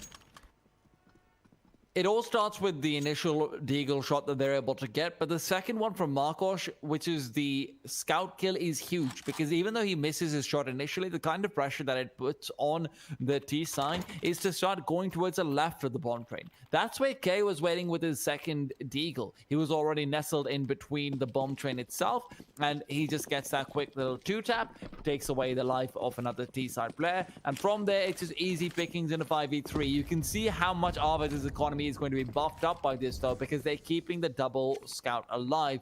The question is, will they regret that decision later on?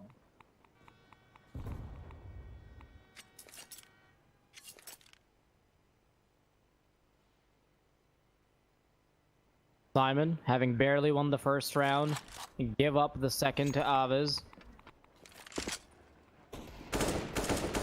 That being said, they'll have deagles across the board. Norbert, though. Quick tap to the head of Kyler. 5-on-4, very slow round coming in from Syman. Maybe they're trying to replicate what AVEZ did just now.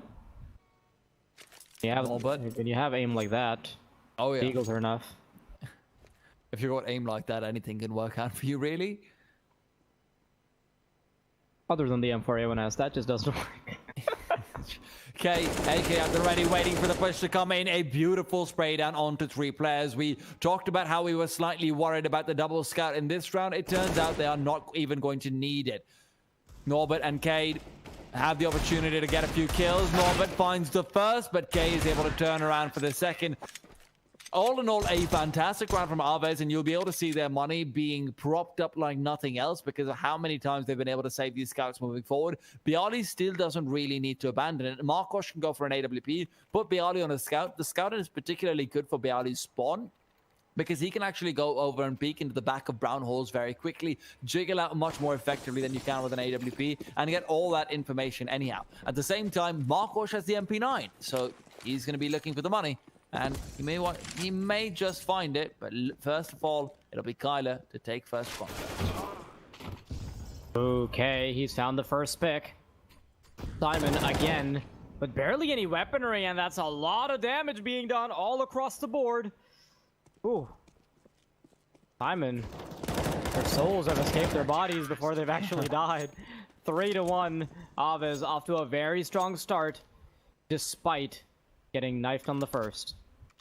Also, something interesting to note is that last time these two teams faced off against each other, Syman found 13 rounds on their CT side. Their terrorist side on Syman is infamously poor at times, and this might just be one of those times where we start to see that coming into play after they'd won the pistol round and lost the force buy. That's generally a recipe for disaster, and AVEZ so far look like they are very much the characterization of disaster if you're a fan of Syman.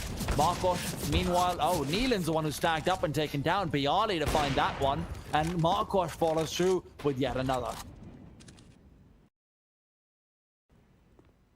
AVEZ looking so unstoppable on the CT side. Syman do not have any breathing room. They've already lost 2 players, 1 to a scout, 1 to an op, and the 3rd player has already been scouted out. They know he's in Speedway, and he's forced to back off. He also, meanwhile, all the way from Ivy, tries to chime in. Norbert moving in from SL, so this could be a bit of a sandwich coming through for the CTs. But Norbert, being sharp with his aim, has picked up the second kill. Bialy immediately responds. Kiel's to fall, and Norbert is still alive. He has to get some more work done, and work is what he'll do. Bialy, 1-on-2, getting tagged up so heavily, but it's still doable. But scratch that, Syman gets it.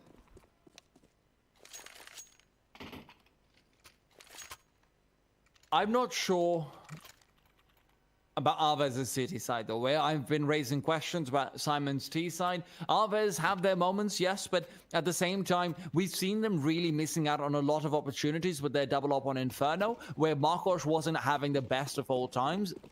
If that comes through and Marcos is missing shots, then we could see this turning around. So Syman's 1 round over there will be very important. Marcos on the AWP, on the singular AWP, will be trying to take away some of that Inferno bad juju. Right now, Neelan is pushing forward. He's gotten all the way across Speedway, coming in behind, but Marcos is expecting him, and he is not welcome in Marcos's bomb site. However, it's Bialy who's flashed in, gets himself 1 good spray transfer onto the second as well, and Navrot is now awaiting a push through the smoke. 5 versus 2, and he feels like some sort of madness is bound to ensue. Syman are very much giving up this round, but they don't want to do it for free. They want to take away some guns. They want to be a bit of a burden on that CT side economy. Unfortunately for them, they will just be kills on the scoreboard and nothing else. AVEZ coming right back after that 1 loss. Syman Gaming. Wait, is it just Syman, or is it Syman Gaming? I'm not 100% sure. It doesn't matter right now. Doesn't matter? But okay. Yes, you can just say Syman for the cast, but for context, it says Syman on their HLTV. Okay, there we go. That makes things a lot easier.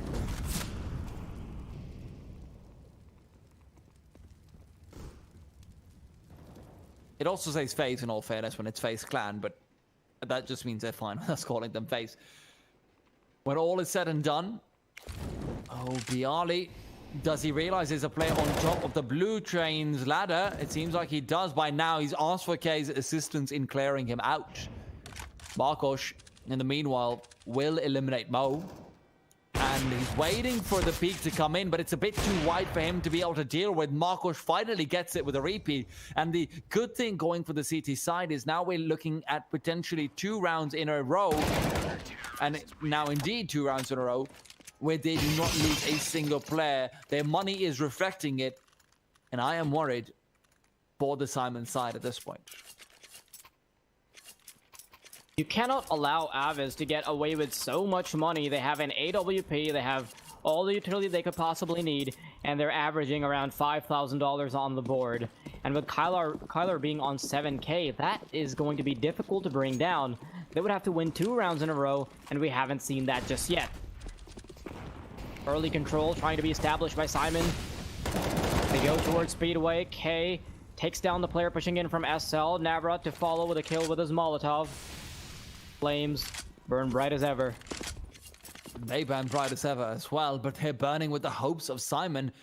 Unfortunately, this is a candle that seems to be burning itself out. Syman in a 3 versus 5 yet again, losing so many players early on. And although I'm not going to go ahead and be as brazen as saying that this could be AVEZ's 3rd round without casualties in a row, it is certainly a possibility.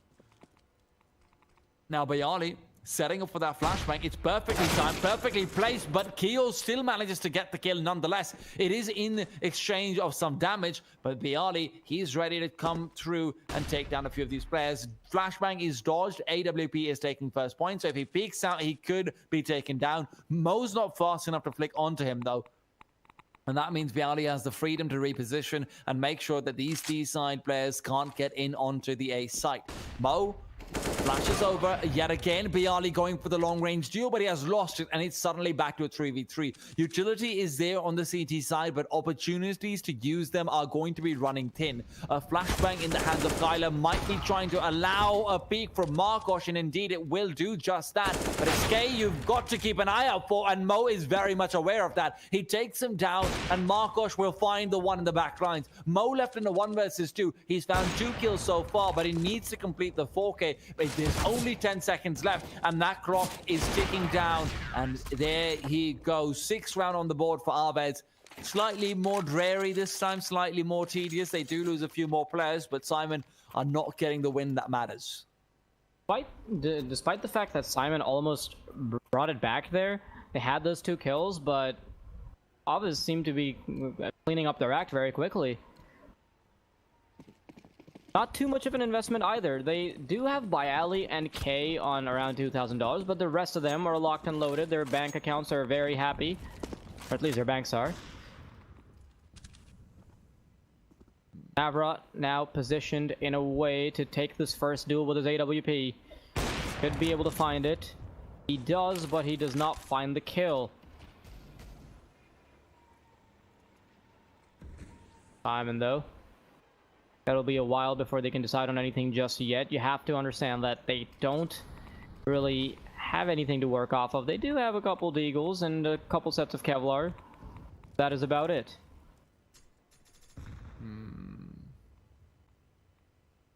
Hold that thought.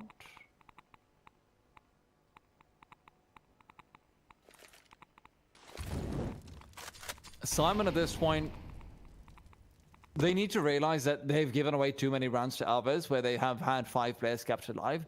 AVEZ, on the other hand, they are very much aware of the fact that, hey, we can actually just do this again, potentially. But the Deagles on the other side are hunting. Unfortunately, their hunt is going unsuccessfully. Nealand's the only person to find 1 so far. And although Bialy is taking a lot of damage, he's feeling brave enough to peek out with the USP. And he is pulled back by his teammates to let Kyler finish the job. 7th round on the board for AVEZ. 4 players kept alive yet again. Their money is not just blooming and blossoming, it is also booming.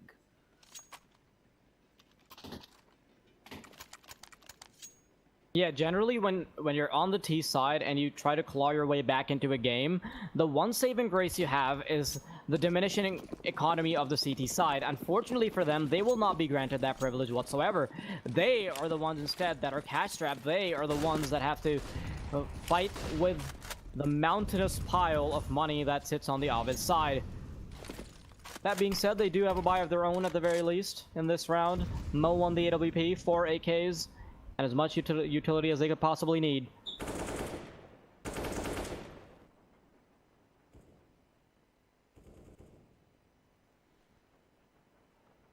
Look at this Huddled up. Ivy play from them. They did find some success with it earlier on. I do quite like the positioning coming out from the CT side to be this aggressive, to take control of short ladder and have a direct line of sight into T-Con. However, Ivy having 3 players could end up being their undoing. Now, they do have one AWP who still scope backwards. A flashbang comes in. Kios will not be blinded by that, but Kios should at the very least be aware that that generally means there's someone on the other side. That's why he uses the flashbang. It's actually Bialy, not an AWP, scoping in. That might be a little bit troubling, but at least he has a chance to spray down into the smoke. He sees a player being boosted up. That's the AWP taken down. And with that, Bialy has a very odd smoke. But at the very least, they can't see him on top of the train. Markosh is the next one to come through with another kill. Neelan and Bialy are dancing around through the smokes. Bialy will be able to catch him on the side of his head, as Kay will find a kill of his own too. Navrot barely manages to scout out Kios, and it will be yet another round where AVEZ has kept all their players alive. And if you look over towards the kill scores of Syman, they do not look pretty. Oh yeah, Norbert is the only one that has really found any action his way. Other than that, the entirety of the Syman side, they're on 9 kills, and Norbert has 8. So, of course, they're finding they're in a little bit of trouble with regards to finding duels, and the timeout will come in. I would have preferred if it came in sooner, because you could see that they were getting stopped very early on, and at that point, I think even at 6-2, this timeout would have been useful.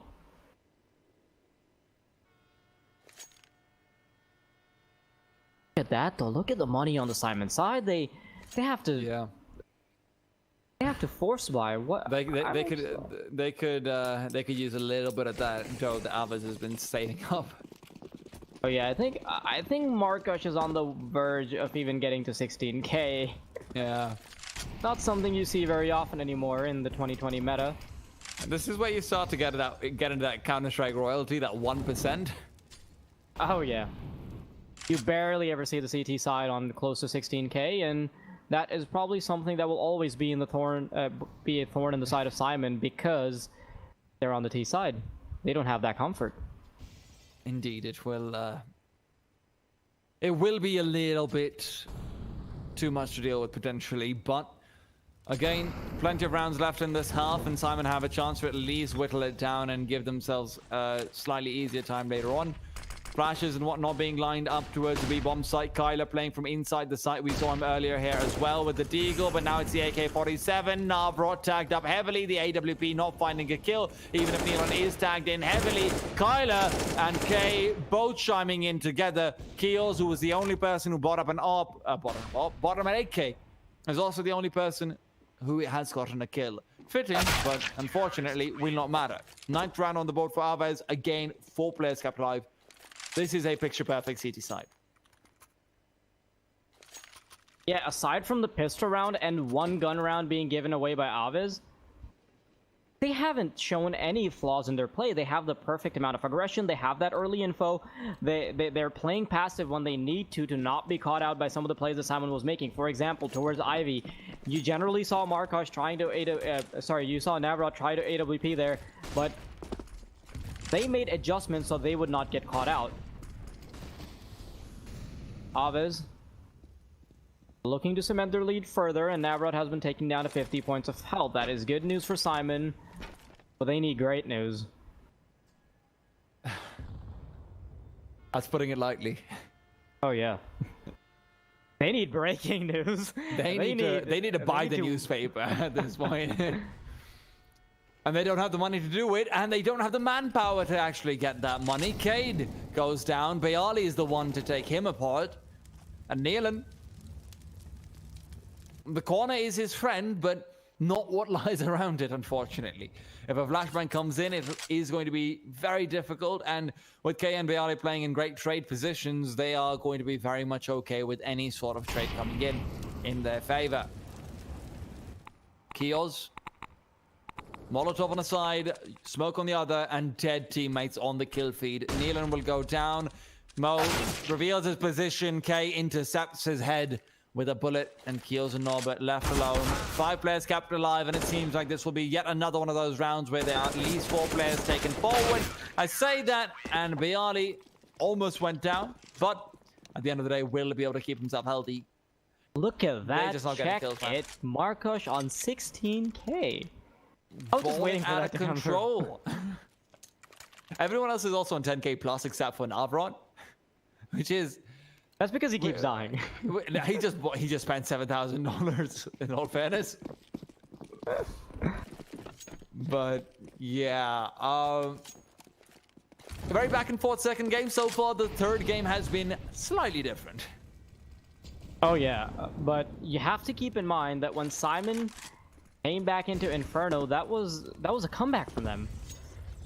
That could definitely still happen on Train. There was the threat for AVEZ will always be there, but with this kind of money and this kind of monstrous CT side, it is seeming very unlikely. Now run in by Ali, playing a bit of deathmatch here on official servers. Yeah, this we here. Actually, I'm not going to say we here at Relog. This does not represent Relog at all. I'm just saying this for comedic purposes. We here at Relog call that round a warm-up simulator. I'm not actually in Relog, so can't represent them. 11 for 2, and AVEZ. They are feeling very comfortable in their seats. And Syman, well, listen, they've tried a lot of different things. They've tried an approach towards Ivy. They've tried to get T-Con early on. They've even tried a few rounds where they went slightly faster. However, there's only been one thing that's consistent, and it is their losses. Their players are not hitting their shots, and they're just not getting the reads. Time and time again, AVEZ is able to outmaneuver and outplay them. Yeah, with already 11 points on the board, they're double digits. I mean, you could say that Syman are also on two. Yeah, that's about it, because that's the points they have. But very different story. Oh, hold that thought. Marcos is in a pivotal position and he's missed a shot. It's his first one in a while. Will he feel comfortable re-peeking? Seems like he won't even need to. Navrot is the one who is taking fire, and Syman could be looking for the third round right here. Flashbang will keep Kyler at bay, but he's able to move past in through the smoke. He realizes there's a player to the side. No, he doesn't. Cade, with that swift kill, leaves it all onto the shoulders of Marcos and Bialy. Both of them seemingly caught in between a rock and another rock. And they're both very sharp rocks, which shoot guns at you. Which shoot bullets at you, not guns. No. They have guns that shoot miniature guns that shoot bullets at you. I mean, since we're making them all the more threatening. Marcos will be going down for the first time in I believe it's about 10 rounds now? 8 rounds. For the first time in 8 rounds, Syman is able to find themselves a round win. AVEZ, of course, like we said before, money will be forever unperturbed. But can Syman at least try and close it out to 4? Let's not forget, their comeback on Inferno was when AVEZ entered the T side. AVEZ themselves have showed certain deficiencies on the T side of every map that they have played so far. Nuke wasn't a great T side. Inferno, not a great T side. Drain, maybe it won't be either, but we'll have to wait to find out for that one. Navrot is trying to defend Ivy. They have found their way through Ivy a few times. And although so far the CTs have been good at shutting them down, if you can stop them before they even get there, why not?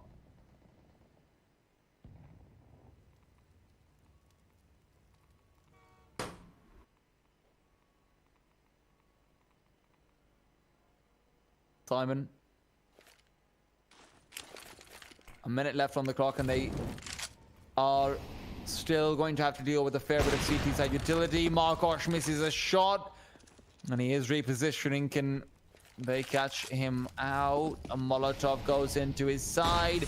Mo is scoped in. The flashbang comes through to blind him up completely, and with that, it will be Cade who tries to walk forward, tries to walk through the smoke, tries to find something, will take down Markosh. In the meanwhile, Bialy on the side, waiting for the push to come through. He will find the player over in short ladder. It's a 3 versus 3, very close, more than it's been in a while. But Kyler and Kay are left to do the dirty work and fend off the wolves. However, Kyler forward, not expecting Neelan to be at that position. Leaves Kay alone versus 3. This is a seemingly impossible situation. And Kay, something tells me this might be a round being given away, and indeed it is. Syman, they've brought it back to some degree. They've gotten 4 points on the board, but that's not something you're looking for when you're on the T side. Sure, you can say that the C... Oh, yeah. Well, yeah. On any map, on terrain, whether it be nuke, it doesn't matter. 4 rounds is always too little, and that also means that the pistol round will be ever so pivotal. If they drop this, this means that the CT side economy is something that they will have to succumb to. 3 sets of utilities on AVEZ, that's very interesting. Yeah, you generally never see that. Generally, you'd see 2 people with utility, so at the very least they can have 3 sets of Kevlar for those aim duels to come out. Lots of attention from AVEZ towards inner, though. They're banking on getting the bomb plant down without any casualties, because otherwise it would be too deadly for them, because they do not have sets of Kevlar. Cade gets 1 immediately traded out. Norbert follows suit. And it is Kylar for the equalizer. Norbert tapping away all the way from oil train. K is trapped in a... Bit of a difficult place, yes, and he will take down Neelan. Norbert responds. K with the P250 is missing his shots, and that'll be Norbert with the 2 kills that Syman needed to close out the pistol round.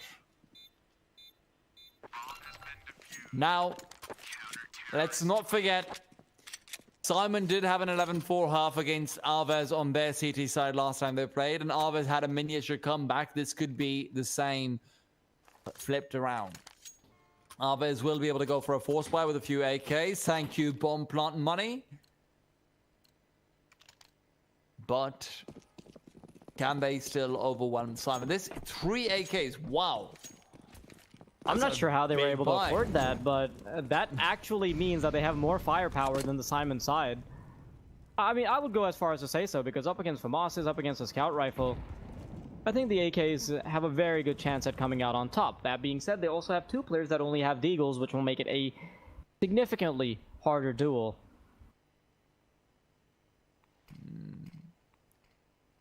Norbert. K is the one. Oh no, K. He does scout out a player, but on the flip side, Kios also knows that there is some IV presence, and they're trying to contest. Kios will go down. Bayali and K with the AKs will come through and take them down. Now remember, there is no Kevlar on Kylo or Marcos, so when they pass off an AK to either one of them, because K is so low HP, doesn't really guarantee you all the same kind of firepower. Neelan has a chance to capitalize off of that. He gets 1, 2, but can't spray down for 3. Kyler comes in to swap it out. Cade and Mo left versus 3. They can definitely get this job done. The HP isn't the greatest on these T-side players, but K is still good for another. Cade, 1 on 3, and it simply isn't meant to be. 12th round on the board for AVEZ. Despite Syman winning out the pistol, the force buy will not be in their grasp. Very unfortunate for Syman. They got the first pistol round. Sorry, the second pistol round, technically. And, well, right after, they dropped the ball, which was potentially their lifeline to bring it back. AVEZ definitely feeling very comfortable now, because they were able to win that off of the bomb plant money. Just having those 3 AKs being passed around is what allowed them to get that. Syman, though, 2 scouts, 3 deagles, and a lot of work to do. That last bit might be the most important one, unfortunately. Keo's tagged down early. Bialy, however, will feel the wrath of the scout. Not to the head, though.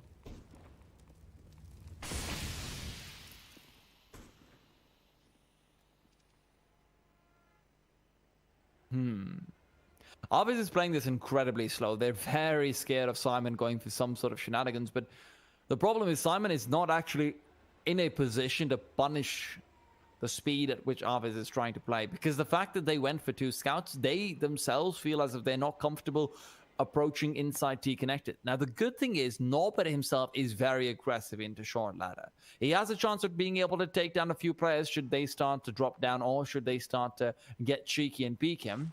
However, neither one of those things seems to be on the cards.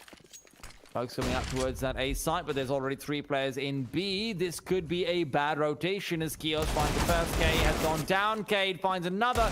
And it's a 2 versus 4 as the T's continue to try and fight back. AVEZ with an attempt at a bomb plant failing. Now just at Markosh, who will find a kill. But he only has 20 seconds to try and work around this. Can he get the job done or will he just back off and save? We've seen this happen before. The second lifeline coming through, and that is reminiscent of Nuke.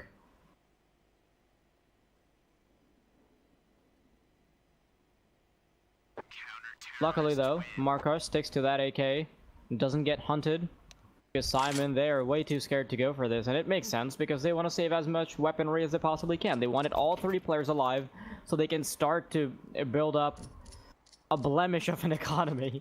Yeah. There's a lot of blemishes on their economies across the board, but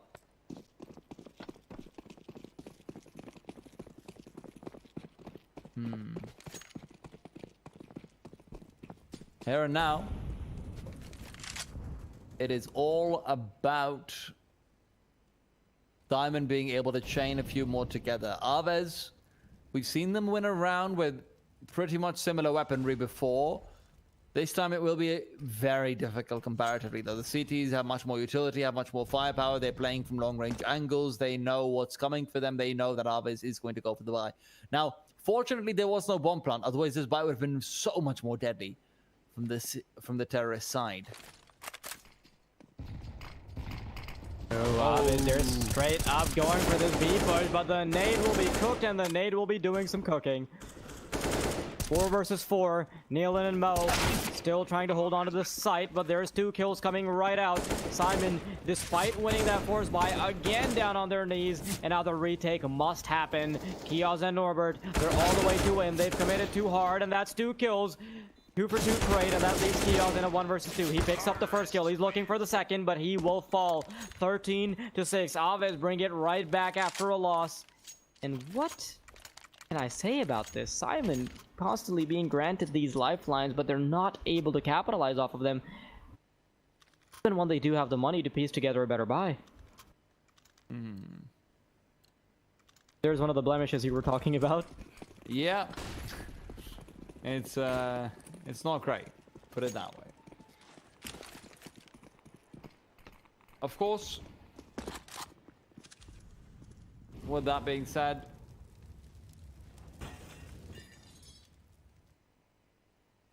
let's also keep an eye out for any sort of shenanigans from the scouts. Kios needs to get a flick. He's adjusted nicely, at least.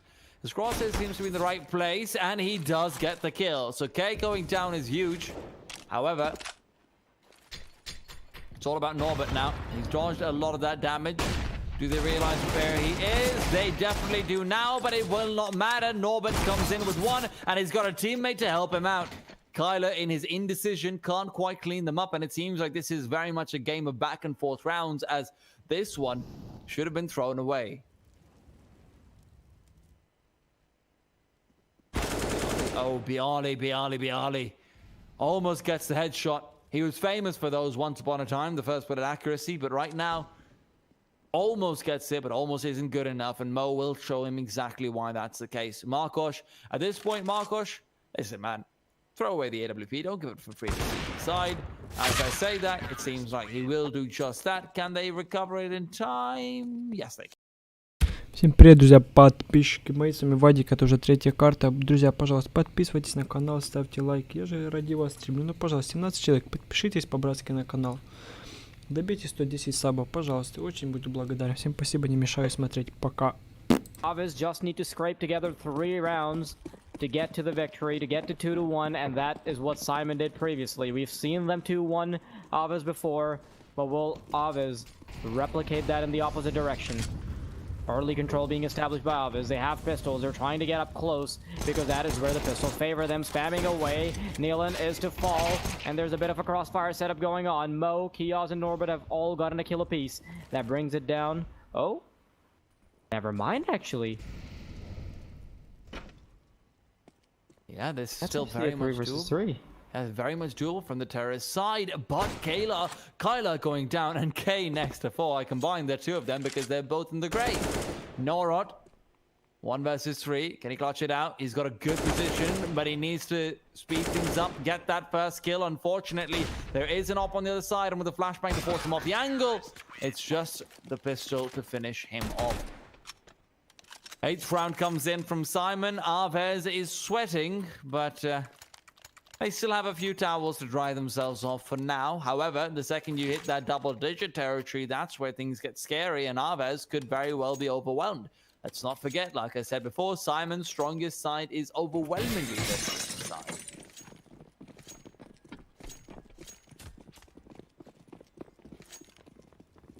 There is the possibility that we could be seeing a recap of Syman's T side, but this time around on the other side. It could be AVEZ to drop the ball in the T. Hasn't quite happened yet, though. There is still 5 rounds to go before the equalizer comes through, and Mo and Cade will make that possibility a bit more into a reality. 3 versus 5, and with AVEZ having pretty much just Glocks, all they can really hope for is to potentially get damage, maybe get the bomb down, but even that will not come true. 13-9, AVEZ so close to letting Syman get double digits. Yeah, this is getting into difficult territory because AVEZ, now you can see the buy that they're bringing up because of the different forces that they have had to go for, and because of the fact that their loss bonus is not maximized because of the force buys that they won. Their buy is actually quite weak. Only 1 Molotov, and on a map like Train, that can be the difference maker, especially when they're trying to go for a nice little gimmick play early on. You could really use a Molotov to force someone out of position, and that someone is Nealon. He's moved into Sandwich, trying to play off of it. Molotov of his own comes in. It'll be forcing Navrot forward or forcing him to smoke it off. And again, that limited utility is being whittled down. In the meanwhile, the rest of the terrorists are still also at risk as Mo will snipe out Bialy. And it leaves things in a 4 versus 5. Navrot is next to fall, and this aggression is paying off wonders. Syman looking like completely different beasts now that they're on the CT side. Aggression working out for them. 2 players are ready to fall for the side of AVEZ. And with the bomb being towards inner, they seem decisive on going to B.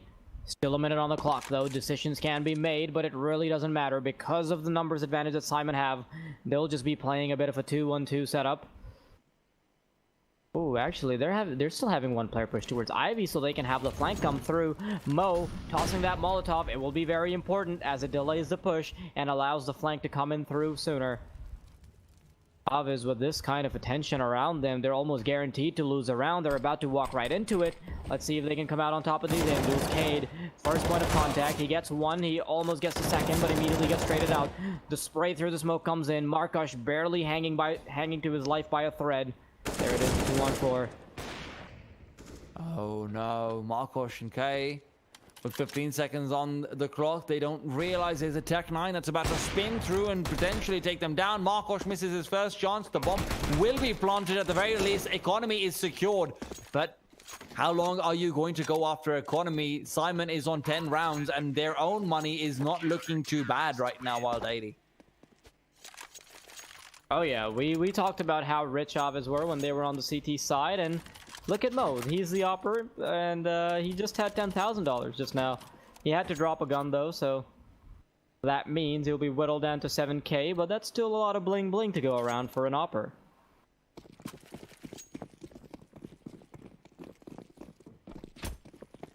That bomb plant though, that wasn't enough. That's nearly not enough money to grant a proper buy, and they will be... well, they're gonna piece together something of the sort because they eventually want to go for that AWP. They're not rushing things just yet. I don't know, man. AVEZ is still spending so much money.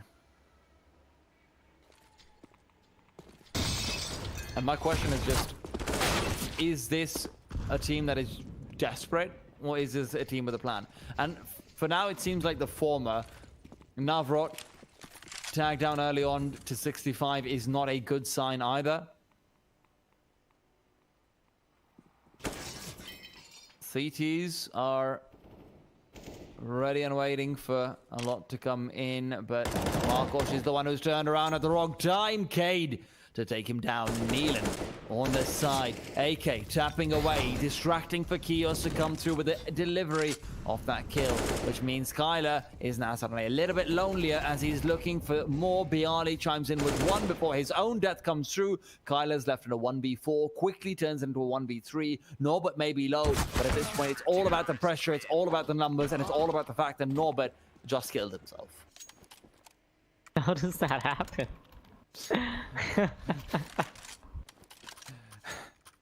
I don't know, man.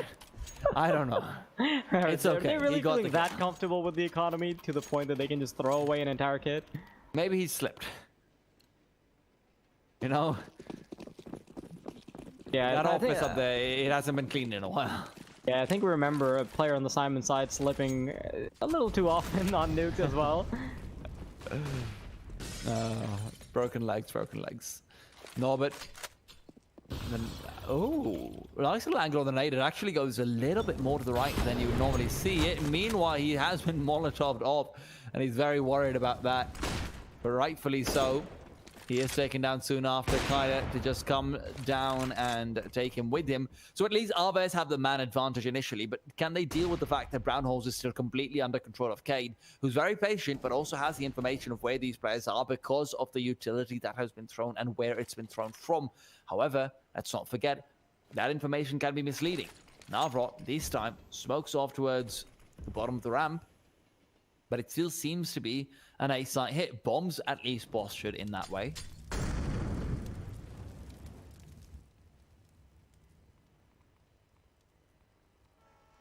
They've already gotten the initial advantage. It's been a while since they've gotten that. That might just be what they wanted. By Ali though, ever so close to walking into the crosshairs of Kios, but I don't think they'll be exiting this angle without a flashbang anytime soon. Oh, There it is, Kios. the flashbang. He Beautiful avoids kill. it. Okay, he's the one to take him down. Mo will trade though, and again the CT, despite the early disadvantage, are able to bring it back just off the back of sheer patience. And that patience is not something that the T's have much time for. They are being flanked. The clock is ticking down. Marcos is good for one, but the second will be what finishes him off. 13 for 12, one step closer to that equalizer. I'll go as far as to say that the game actually favors Syman now. I mean, I could have said that 2 rounds ago. Especially when they had their money built up. Aside from Norbert's unlikely suicide, they've had a pretty good economy rolling. The thing is, you can actually look at Norbert's money, and that tells you the story of where that weapon, where that armor and everything went. Yeah. Because he would be on 5K otherwise. More. Oh yeah. Because he had utility, Kevlar, and Kevlar, M4, so that's around $5,500 or But so. we all know why he actually did that. He had the M4A1. So, you know, it's a money, actual gun. It's a trade-off sometimes, and he elects to go out the honorable route. However, with that being said, Syman is going to need to find more than just honor in this game. They need to find the equalizer. They need to make sure AVEZ do not come through with a force buy. So far, AVEZ's 2 wins have both been off the back of force buys. So these are not without any risk to the CT side, to say the least. AVEZ, they're about to move into B now. Cade, first line of defense, but there are 2 angles that he's getting shot at from. Mo, he has to hold the line with his AWP while the teammates rotate in. Gets caught from the side. The Tech 9 missing. Norbert will be there to chime in. And it comes down to a 4-on-2 while the T side looked like they were looking quite comfortable there. Oh. Fortunately, they weren't. The knife attempt goes out too, but the bomb eventually will have enough time to be defused. What was that knife attempt in the middle? That completely caught me off guard. Not the best of times. to Maybe flex the on your suicidal opponents. tendencies aren't just in Norbert. Maybe they're all just having a little bit of fun at this point. They're saying, Okay, you know we've what, seen let's- Norbert fall to his death. We've seen Kiosk lose almost all of his HP falling from nuke, and now we see them going for knife attempts. So, ooh, I don't know what to say about that. They're having some fun. They're having some fun. I don't know if maybe the bullets were depleted, something of those lines. Maybe he was just caught off guard with his knife out and he thought, you know what, I'm not getting away from this. I may as well try and buy as much time as possible. And all of those things are valid. It could have also just been a random knife attempt, which is also valid in all fairness. K, very fast into Speedway. That's why they call it Speedway, because it's a speedway to death. At least for K in this case. Other than that, AVEZ's attention all towards B, but with Cade swinging out with the AG, he will be good for one. Still, Mo on the site, and Mo is definitely a force to be reckoned with. We're about to move right, and the flashbang is rolled out. The feet being spotted. That'll allow Mo the early information to be primed and ready for lower. Flashbang again goes out. Mo avoids it, and he gets to kill. Norbert, before that happens, has gotten a kill as well. That just leaves Markosh. Well, this after that leg, it was GG for him there. Very aggressive from the CT side still. AVEZ do have a buy, but they also have a timeout. That timeout is also the time for us to tell you all about what is going on with Esports Millions. It's actually Друзья, хотел попросить вас подписаться, пожалуйста, на канал, поставьте лайк, пожалуйста, друзья, 21 человек, пожалуйста, подпишитесь на канал, давайте добьемся 120 сабов, давайте хотя бы 110, пожалуйста, друзья. Очень всех сильно прошу, вам же не тяжело, а мне будет, знаете, как приятно, очень будет приятно. Пожалуйста, подпишитесь на канал, поставьте лайк. 20 человек, тяжело. Всем спасибо. The top 50 answers will also share $5,000 of unicorn bets. This is all just a lead up to €1 million being given away during cuffs 3 and 4. Anyone who answers all 10 questions right will win the life-changing prize. No hoax, no scam. This is real. Get involved at ukrn.io. That's ukrn.io/esportsmillions. Right now, though, AVEZ could use some of those millions because their utility is still somewhat shoddy. They will be able to get a full buy out, but if they lose this one, they know it might as well be GG. Markosh comes through, deals some damage, but it's K to be the one to finish things off. Comes in with another entry as well, and that 5v3 that's been finalized for the CT side might be a call for them to save, especially once Cade goes down. Ooh, this is the first time in a while where AVEZ have actually clawed their way back in. Again, a back and forth game. As soon as Syman get on that 14, AVEZ start to strike back.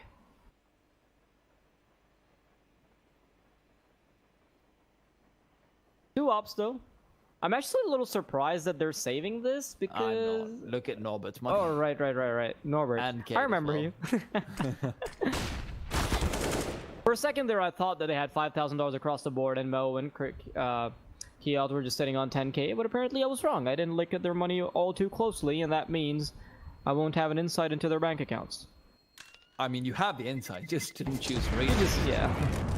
Mo, that kill won't really matter too much. 14-14, AVEZ speed things up a lot, and off the back of K finding 2 early entries, they will be able to come through. And Cade has been the shining ray of light. He's 25-16 right now. Bayali as well, 26-16 for himself. A lot of these kills did come in to the first half. Let's not make any mistakes about that. But at the very least, they are still having some sort of form continuing forward. Syman, in the meanwhile, let's not forget, they had barely any kills for a large amount of the first half. So everything that they have brought together has been coming into this as a comeback. Last time we saw AVEZ going for the timeout. This time it's Syman. AVEZ decided to rush down into T-Con and take down Syman's heads. Will Syman do something crazy, or will they just be playing an orthodox style? Let's wait and find out.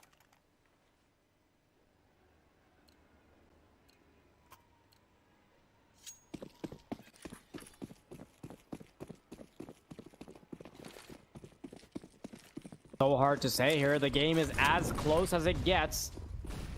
1-1 in terms of maps, and 14-14 as far as the map 3 scoreline goes. Very hard and fast push coming out from AVEZ, but the 1-for-1, the 1-by-1 peak will mean that Nealon is able to pick up the first kill without any context. K trying to stay alive, trying to spray away, but Nealon and Norbert are going to be the ones that get the kills. Markosh, Bayali, Ooh, they're taking quite a bit of damage here, and with that Molotov being thrown, all said and done, Markosh is left alone in a 1-on-4. How does AVEZ get to this point? Well, they started off being 11-4 up, so it's a little bit easier in that sense. The problem, though, is over here. I can't tell. Do they have a full buy with full utility? I feel like they don't. K can drop an op to Markosh, but it's close. They have a reasonable buy. They have a respectable buy. They're going for a timeout, which gives us some time to do some maths, but their buy should not be the greatest hindrance into stopping them from potentially taking it to overtime.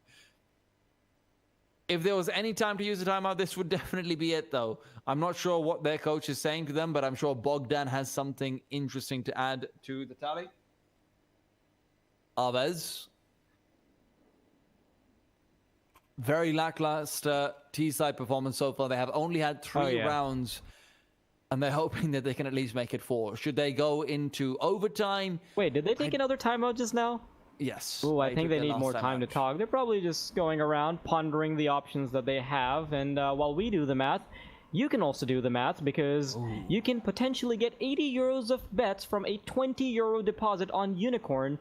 That's UniKRN, from a $20 deposit. Bet on yourself in CSGO pubs. Bet on pro teams, get fresh esports matches 24/7, even when events are offline. That sounds pretty good. Is that service award-winning? Oh yeah, they're esports bookmaker of the year in 2019, and because you're watching something from Relog, you can get 3% on your 300% on your first, not 3%, 300%. Don't get me wrong, that's 300% on your first deposit bonus using code Relog, RELOG, and trust me, it's 300%, not 3%. Well, forget your terrible numbers. We have ourselves 4 players on the A bomb side. They're expecting aggression, and Kios has intercepted it. He knows there's a second player there. The flashbang or not, he'll go for the shot anyhow. Doesn't quite land it, but Nealand's position is fantastic. He will be overwhelmed as the flashbang pushes him back, and K is good for 2 more kills. Could this be their chance of coming back into it? Mo's AWP will need to be put to good use, but the bomb is still not decided on its destination. They can very easily go back to B. I say very easily, but Cade's on the flank. Cade's coming in from the back lines. He could be coming down Pop Dog very soon, and because the T's are delaying it, this is very, very, very risky. Cade's position is going to make all the difference in the world, and with Kios coming through as well, he spotted one. They're not checking for the flank, and Kios' position will be the difference maker. Everything comes down to this. They're not checking. He's going to wait for the second player first. He hasn't decided to fire yet. He finally goes for it. He misses the first shot, but he turns around and gets the AWP flare. Unfortunately, he comes down to a 1 versus 3, and with so many angles, there's no way he turns around on that. And that is going Друзья, to ну be вот a такой матч получился. GGWP. Интересный, Syman очень долгий, somehow очень. come back on that. Всем спасибо за просмотр, спасибо за лайки, пожалуйста, подписывайтесь. Ой, бля, я уже заговариваюсь, я уже спать хочу, пизда, еще один матч. Всем спасибо. Очень большое спасибо. I don't know what AVEZ did to drop the ball as hard as they did. It seems like every single map we saw from them, their T side was somewhat weak, was somewhat lackluster. You're going to be able to see our pretty faces in just a second, but more importantly than that, we're also excited to show you